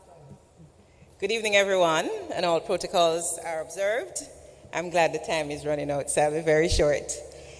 Notwithstanding the National Environment and Planning Agency, we have the critical role of developing our natural environment in a sustainable manner, and we also ensure that the built environment is being done in the appropriate way through orderly development. One of the things that we have recognized, and we have been playing a supportive role with the Office of Disaster Preparedness and Emergency Management, is to support all their initiatives that addresses resilience, disaster management, or risk management. And this initiative to create this Jamaica's comprehensive disaster risk management policy is one such activity. What we do, we work essentially through a policy framework, and in that regard, our critical function is the preparation of development orders. And in preparing these orders, the orders addresses development in all the areas that it covers. We have parish development orders, we have special development orders, but as it stands now, the entire Jamaica is under what we consider to be proper planning jurisdiction. So to support the administration of the development orders, what we do, we have a very robust application management system, and in so doing, we have a technical review committee. This committee arbitrates over all applications that come into NEPA, and that would basically be anything over 9 lots. 9 lots and under would be dealt with at the municipal corporation level, of course with our support. The development orders are prepared through a participatory mechanism, and it addresses several strategies that focuses on the management of disasters. We look at the promotion of rainwater harvesting. We promote soft and green parking facilities, formulation of special conditions of permits. And in this area, I want to just single out the matter of hazardous waste facilities. So our bauxite mining plants, for instance, we have special policies that govern their activities. With the threat of a disaster, more the weather, the climatic ones, what we tend to do, we have a protocol that we have to basically roll out at that time. And what it asks these entities to do is to shut down where possible the sections of their facilities that would lead to major overflows. So there are retention ponds, those have to be closed off to ensure that we don't have any major spills. We have moved to establish no-built zones. or we have areas where we have limited development zones for those areas. We have overwater structures. We also utilize the hillside development policies that is done or administered through the Mines and Geology Division. And we ensure that we are building out what we call our interactive GIS system.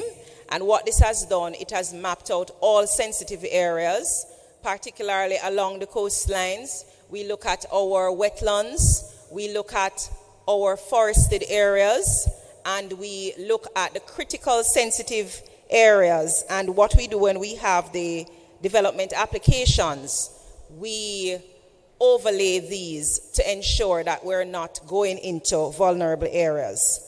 We also play a role when we're doing the development orders to sensitize communities, or what we consider to be local planning areas, on areas that are highly susceptible to disasters. We also have we play a secondary role to the ODPEM as well, and we assist with doing this damage assessment, post-disaster damage assessment, and we also use some of the information garnered from the assessment to strengthen our policy directives and framework. We do quite a bit, and sometimes it is not understood because developments, sometimes they fail from time to time, but we play a critical role in ensuring that we integrate disaster risk management in all our policies and in our robust application processing mechanism. We also play a role in the competitive area. I think it may have been goal 7. We also play a critical role in goal 2, and we also play a role in goal 4. But basically, because development is dynamic and it covers all the sectors across the country, we basically have a role to play in all the policy goals for this policy. But generally speaking, we support the activities of the ODPEM, and we stand ready to provide whatever comments and assist in ensuring that we integrate it in our strategic operational plans. Thank you.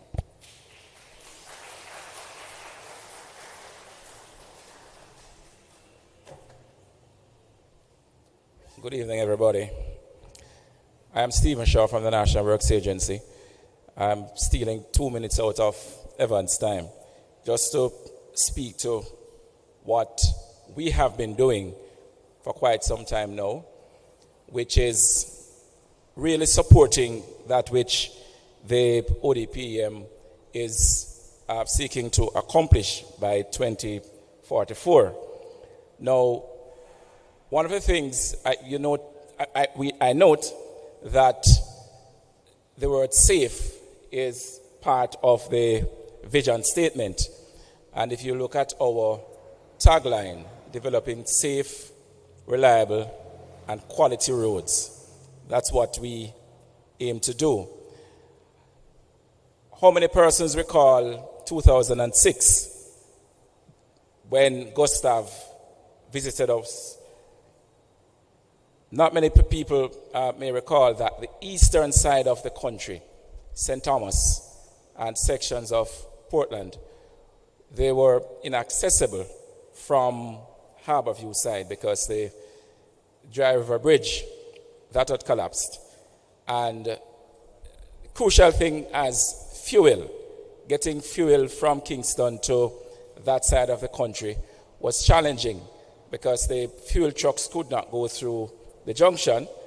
We didn't have the north-south toll road, and so to get to sections of St. Thomas and Portland, vehicles had to drive from Ocho Rios.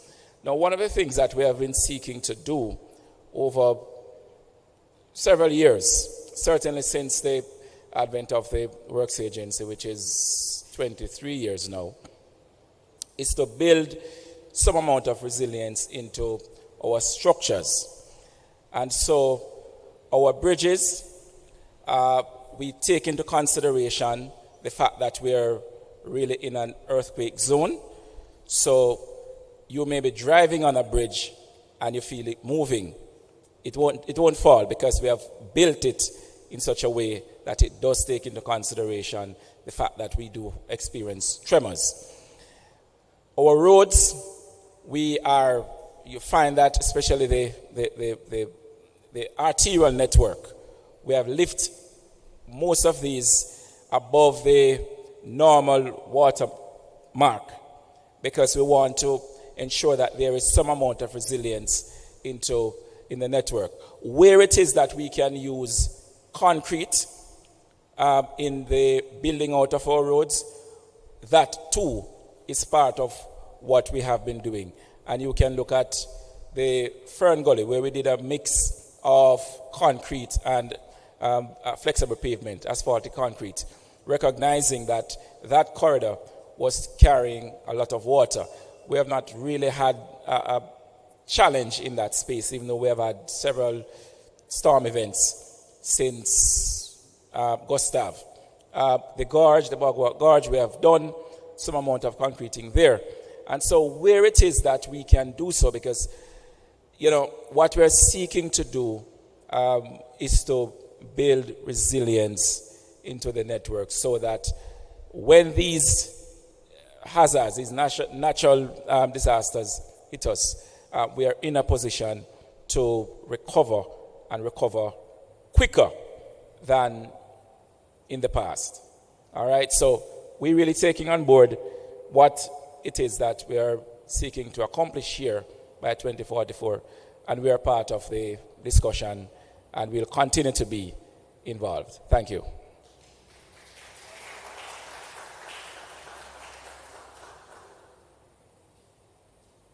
Okay, good evening, everyone. I'm Evan Thompson. I'm from the Meteorological Service. And I am, just thinking about where we fall, where the policy goals are concerned. Basically, we are with Policy 4, where we talk about how we identify the risks and assess these risks and also anticipate risk. And of course, do some amount of projection in terms of the risks that are developing from time to time. There are some people who believe that my work really just starts in June and it ends about November because hurricane season is all I live for. But the truth is that these hazards really have no boundaries, and we have hazards that are impacting us at all times, at the beginning of the year, the end of the year, right throughout the year. And sometimes, mention was made earlier, that there are the cascading hazards. There are a number of hazards sometimes occurring at the same time, and we have to be prepared for those. And the work just keeps going and we keep active. But the hurricane season, I wanted to just point to the hurricane season first of all. October is not all over, by the way. We have another month to go, so prepare yourself. But as we think about hurricanes, in itself, the hurricane is more than one hazard because we have to consider the heavy rainfall that we're going to be impacted by. We have to consider the strong winds that will impact us as well, which is what categorizes the hurricanes in the first place. And then we have the other things like the storm surge flooding that is also of concern. There are the landslides and the lightning and the tornadoes. I mean, some of you didn't realize that in hurricanes quite often there are tornadoes. And even with systems that have affected Jamaica, we have had the tornadoes occurring during those hurricanes, and we have the evidence of that. But what we have to do is to be able to identify these risks, to know what the hazards that we're going to be impacted by are in all of these systems that impact us. So we have to think about all of those. We think about the heavy rainfall, and then what do we do now to make sure that our population is prepared for the heavy rainfall that they could experience from some of these events? It might not be a hurricane, it might really just be a tropical wave, or it might be a trough, a buzzword these days, the trough. But that trough could also produce some rainfall that creates the kind of flooding that can really be devastating. And so we have had to be seeing what are some of the ways that we can not only identify, but we can help people to be better prepared, create a more resilient nation just by assessing these systems in a better way. So we have introduced a number of things. By the end of the year, knock on wood, we'll have the radar back in operation in Jamaica. And so that will help us to identify rainfall where it occurs over the island, but also where it is going across the island. And we can pick up some nowcasting, some systems or hazards that we can nowcast in terms of short-term forecasting using that radar. So we can tell you about the squalls and the squall lines before they move into your area. We can tell you that you're going to be having severe lightning storms in certain areas and how it will move from one community to the next because we have that kind of capacity. So we're looking forward to doing that. We have introduced the weather app recently. How many people have the weather app on the phone? Jamaica weather app. Well, I need to see more hands than that. So I hope that all of you will look for it in your Apple store or your wherever you go, your Play Store, and find that weather app. It is very useful and it helps you to know what to expect where rainfall is concerned, but also lightning impact. We also tell you about wind impact and some other things, even humidity. So you can track some of these things, temperature included, as you go from day to day. And that is important for us to prepare ourselves and to ensure that we become a resilient people. There are some things that we didn't think were going to be as frequent as we're now experiencing them, like droughts. We used to think that drought will only occur every now and then, but then drought seems to be an every year occurrence now. And so we have developed over time a drought index that helps us to be able to identify that risk ahead of time, 3 months ahead of time. We can tell you that you're likely to experience drought conditions, and so you should prepare yourself for that. And so we set up many of our stakeholders, like the National Water Commission and the Water Resources Authority, to prepare themselves for that low amount of rainfall that could produce the droughts. We also recognize that bushfires are something that are so much more prevalent these days. Maybe this year wasn't a poster year for bushfires, but the fire brigade knows that in recent years we've been having just so many bushfires. So we have introduced a bushfire index that is also being used even today. Every 2 weeks we produce the output from that index that is shared with the fire brigade so they can have an idea of whether bushfires could break out in certain areas. And that tells you that the fires are not always man-made, but sometimes we do have climate conditions that contribute to the development of these fires. There is something that I don't think is really an emerging hazard, but it's a hazard that we have ignored for many years. And because of climate change, because of global warming, we're now considering, I don't see any other women with the ladies with the fans in their hand right now, but it's just becoming so regular that the fans are everywhere. Everybody walks with a fan because the temperatures are so high and it's harder to deal with them. So you have the heat stress that you have to deal with, the temperature increase that you have to deal with. And so we have to be monitoring those. And we are actually in the process of developing with the Ministry of Health a heat health warning index that is going to be rolled out to the population eventually, where we'll be able to tell you that the temperature is going to rise over the next week or 2 weeks, and it will be excessive, or we'll have it color coded, whether you're going to have orange coding for your temperatures or your heat index, or it will be red coding so you know what to expect in the week to come and prepare yourself. So all of these we're continuing to monitor. Thunderstorms and lightning are something that we don't pay much attention to, but I know we're talking about it with ODPEM a lot these days. And we also have introduced a lightning detection, at least one system that we're using as a pilot. And we're now looking to see, and we are seeing where the lightning occurrences are right across the island from time to time. So as the hazards are anticipated, we have to find a way to be able to properly analyze them so that we can pass the information to you so that you can prepare yourself for these hazards. That's really what we're about, and that's what we consistently try to accomplish. So I'll leave it at that. A few other notes here, but I think that is enough just to tell you that we are focusing our attention on risk analysis, risk identification, and of course the forecasting of the risk, recognizing that some of the hazards that we've always ignored are now becoming in-your-face kind of hazards because of climate change, which is something we also have to continue to monitor. We're coming out very shortly with our new climate normals for a new period going into 2020. And with that one, it's already completed. We're just getting it peer-reviewed now, and then we'll be putting that out so we can tell you that the climate in Jamaica is actually changing. We talk about it globally, but what is happening to our own climate here? How is it changing, and how, therefore, we're seeing more hazards that we need to be identifying and preparing you for? Thank you. All right, thank you, Evan. We have one more person, and then we'll do just a few questions. Come, Jeffrey. And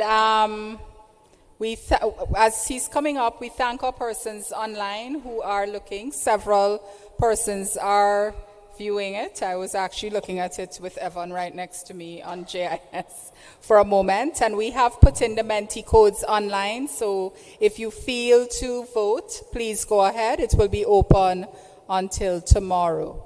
All right? Thank you. I'm Jeffrey Marshall from the Water Resources Authority. This is an authority with mandate for managing, allocating, conserving, and measuring Jamaica's water resources in terms of surface water in rivers and groundwater. And we have always been a long-time partner of the ODPEM in disaster management. And our main contribution, of course, is in the aspect of water, where many of these hazards deal with how water impacts people, impacts the environment, from flooding, drought, etc., as Evan said. And for the RRA, it's a matter of both immediate impacts in terms of like flooding from riverine flooding, where we have our early flood warning system that's currently in operation on the Rio Cobre in Bogwalk. And we're looking at implementing similar items or similar systems in Montego Bay and Port Maria, that in partnership with other partners. So that immediate flooding is collaboration with ODPEM, Met Office, and other stakeholders. But more than those immediate impacts are the long-term impacts. Evan spoke a while ago about drought. And we have seen in recent times that drought is an issue that is very significant. And it's not just an immediate thing, it's a long-term, long-going hazard. And there are different types of drought. Evan spoke about meteorological drought at that index, but you can also have hydrological drought, where the meteorological drought leads to lower stream flow levels, lower groundwater levels. And then you have agricultural drought, where these low water resources impact crop production. So in terms of the plan, which does have a drought management policy, that drought management policy, I believe, would look at all different types of drought, not just meteorological drought, but the wide-ranging impact, and seeing how that index can be further quantified, that we can look at that long-term hazard and how that will be managed from those three aspects. And additionally, one item that should be considered that many times isn't in terms of climate change is the impact of sea level rise. Because when sea level rises, that will impact on your groundwater resources. You might have a well in this location and it's been pumping fresh water. You've been adhering to your conditions, not over pumping. But then when the sea level goes up through no fault of your own, the well now becomes saline because the seawater interface has been pushed further inland. So that's a hazard that has to be looked at in terms of how the water resources that we have might be impacted by climate change, and that itself may be a disaster risk that has to be managed in the long term. So the Water Resources Authority remains committed to assisting in disaster risk management. We may not be as upfront as Met Office and others in terms of immediate impact, but wherever water is impacted, we will be there to ensure that it's sustainably managed and that we will handle that hazard properly. Thank you very much. Thank you, Jeffrey, head of the Water Resources Authority. I think that for those of you here, those of you online, you basically, and if anyone else wants to say anything, you're free to come up, but basically you have seen and heard the linkages between this policy and the work of several agencies. So really, to get to that resilient and safe Jamaica will require all of these entities who, did all the nice speaking and nice talking, really hitting the road with the ODPEM, who would lead the implementation in collaboration with the Ministry of Local Government and Community Development. But we will need your support, and also the support of our academic institutions. We would need the support of the private sector, civil society organizations, and you, persons out there. So once again, if you would like your voice to be heard in this policy, we are asking you to vote on the Mentimeter platform, menti.com. I actually put it in the JIS live stream, so you can go there and pick it up. I've said it so many times.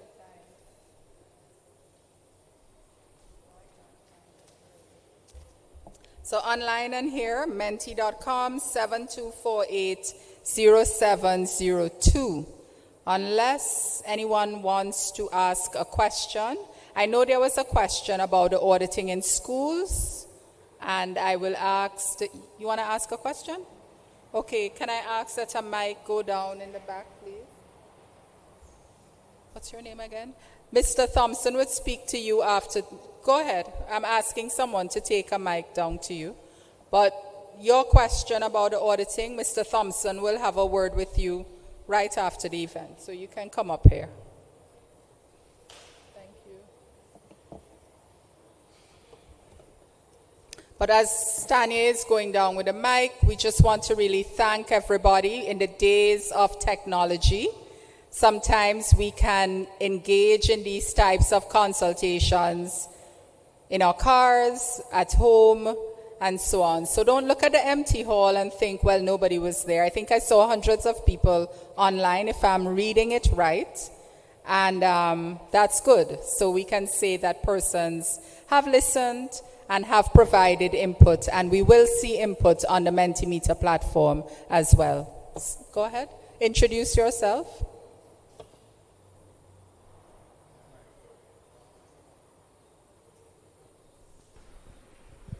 Thank you very much. Thanks.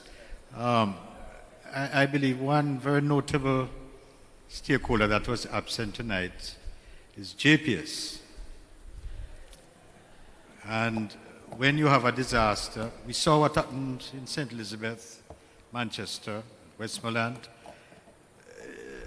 Production gets completely, people protest more about light and water. Light, because it's not just, it affects everything, you know. It affects cell phones, charging, the whole works. Tailor shops, barbers, whatever. So it's not really a question. I'm going to make a recommendation if I can. I believe that after an earthquake or a hurricane, it gets very hot again.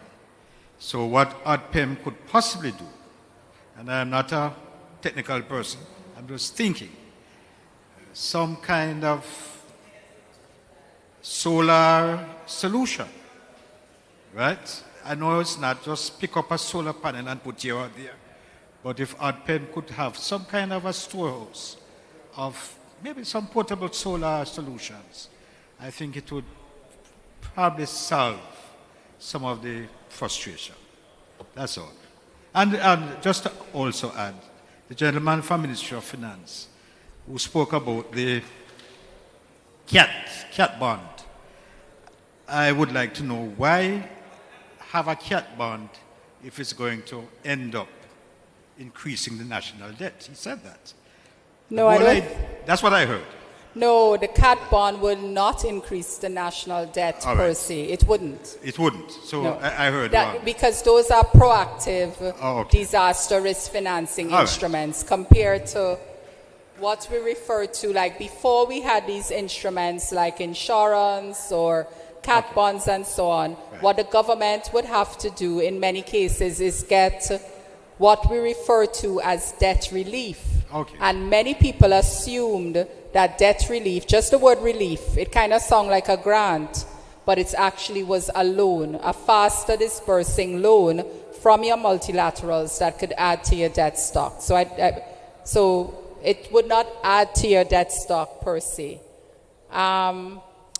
Your point about JPSCO, I think that the policy has to reflect the importance of what we refer to as lifeline ministries. So that's like your energy, lifeline agency, sorry. That's like your energy, your water, as Dr. Dawkins was saying. When we think about disasters, immediately I think health starts to think about other diseases that can emerge. I mean, we've had countries in the Caribbean after a natural disaster event. If, for example, a major water treatment plant goes down, think about all the diarrhea, the different issues that can emerge. But what I'm going to do, though, for your question, I'm going to ask Teron, before he leaves, to just sit in the back with you for a moment and just explain the cat bond to you. I think you'd appreciate that. So it's the man in the back. And I think Teron will want to talk to you and ensure you understand. So thank you. Any other questions or comments before I turn over to Mr. Thompson? From my side, I would really like to thank you, those online and those here, because you made my time enjoyable. So thank you very much. But officially from ODPEM, which I'm not from, Mr. Thompson will give that wonderful closing.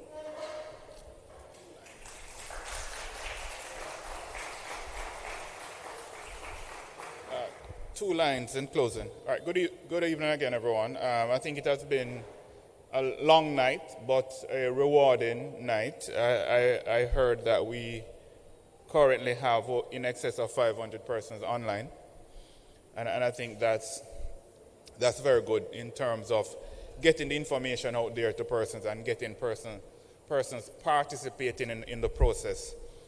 Persons would have heard from all the stakeholders. And as I said to Nationwide earlier, when we speak about disaster risk management, the disaster risk management framework in Jamaica, and we speak about join-up government, is the only true, personally I think, not the ODPEM perspective, but Richard Thompson's perspective, that personally I think that the disaster risk management framework is the only true join-up government process in Jamaica. When you look at everybody which is involved in the process, we talk about the systemic natures of disasters and what happened and how it impacts various sectors and various entities. Everybody have to come together to ensure that what we are doing is impacting the country, and we are building sustainability and we are building resilience. So when you go to a National Disaster Risk Management Council meeting, it's basically everybody across government. So that's a very true join-up government process. And in order for us to impact the entire country, we have to ensure that we are looking at every single sector and look at extensively at the most vulnerable sectors. So the component that speaks to mainstreaming, all the goals are critical in terms of achieving national sustainability, or we build our integration into the Sendai framework, into the CDM framework and strategies, you name it, all the international and global agendas. But when you look at mainstreaming disaster risk management, it is the one that impacts all the sector. And when you are impacting all the sector, you are building comprehensive resilience across the nation. So that's one of the ones that stand out for me in terms of how we mainstreaming, which is extremely critical to what we have to do in terms of building what I love to call, and Michelle love it as well, anti-fragile economy, right? And building anti-fragile sectors. So when you look at the economics of disasters and what you have to put in mitigation and preparedness, and what you save at the back end in terms of your response and your recovery strategies, it is important that you're looking at your vulnerable sectors, and your vulnerable sectors that impacts greatly your GDP, tourism, agriculture. And we all see the spin-off from the impact of burial. Couple parishes, but it's one of your main some of your main agricultural parishes. And you're feeling it in your pocket. You go downtown to shop. You see the prices that is there in terms of agricultural commodities. You can't get bananas. You can't get plantains. It's systemic in terms of the impact. So we have to ensure that we are looking comprehensively across all sectors, and that we are doing the work necessary to build resilience. So let me thank everyone for participating in this. I think the next one is we'll probably have to go out into the square out in Aftertree. Follow our good friends from the Ministry of Finance, where you can get persons passing through. I think one of the things is that you'd want to be in a location where persons see something happening and they go and they hear what is happening and they can participate. you impact the general public a little bit better that way. So that's something we have to look at in terms of the other consultations that we have to do to finalize the policy.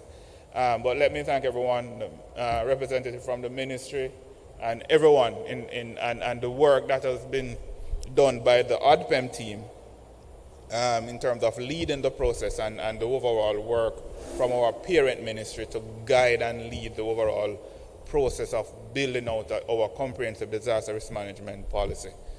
You can't do anything without starting at the high strategic level. So it's like having your constitution and all the other laws trickle from that. That's what we have to do in terms of ensuring that there is a comprehensive national policy and everything else spin off from that national policy. So thank you again, ladies and gentlemen, and do have a wonderful evening and safe journey home. Godspeed, and we have some refreshment at the back, so you can stay a little and join us, and you can have conversation with all my technical persons, Mrs. Tucker Abrams, Ms. Edwards, all the other persons, the very famous Thompson, the famous Thompson, Evan. You can have those conversations and our very good, goodly doctor from the Ministry of Health. Always good to see you. Thanks very much, everyone. I think it was for the chairman. Yeah.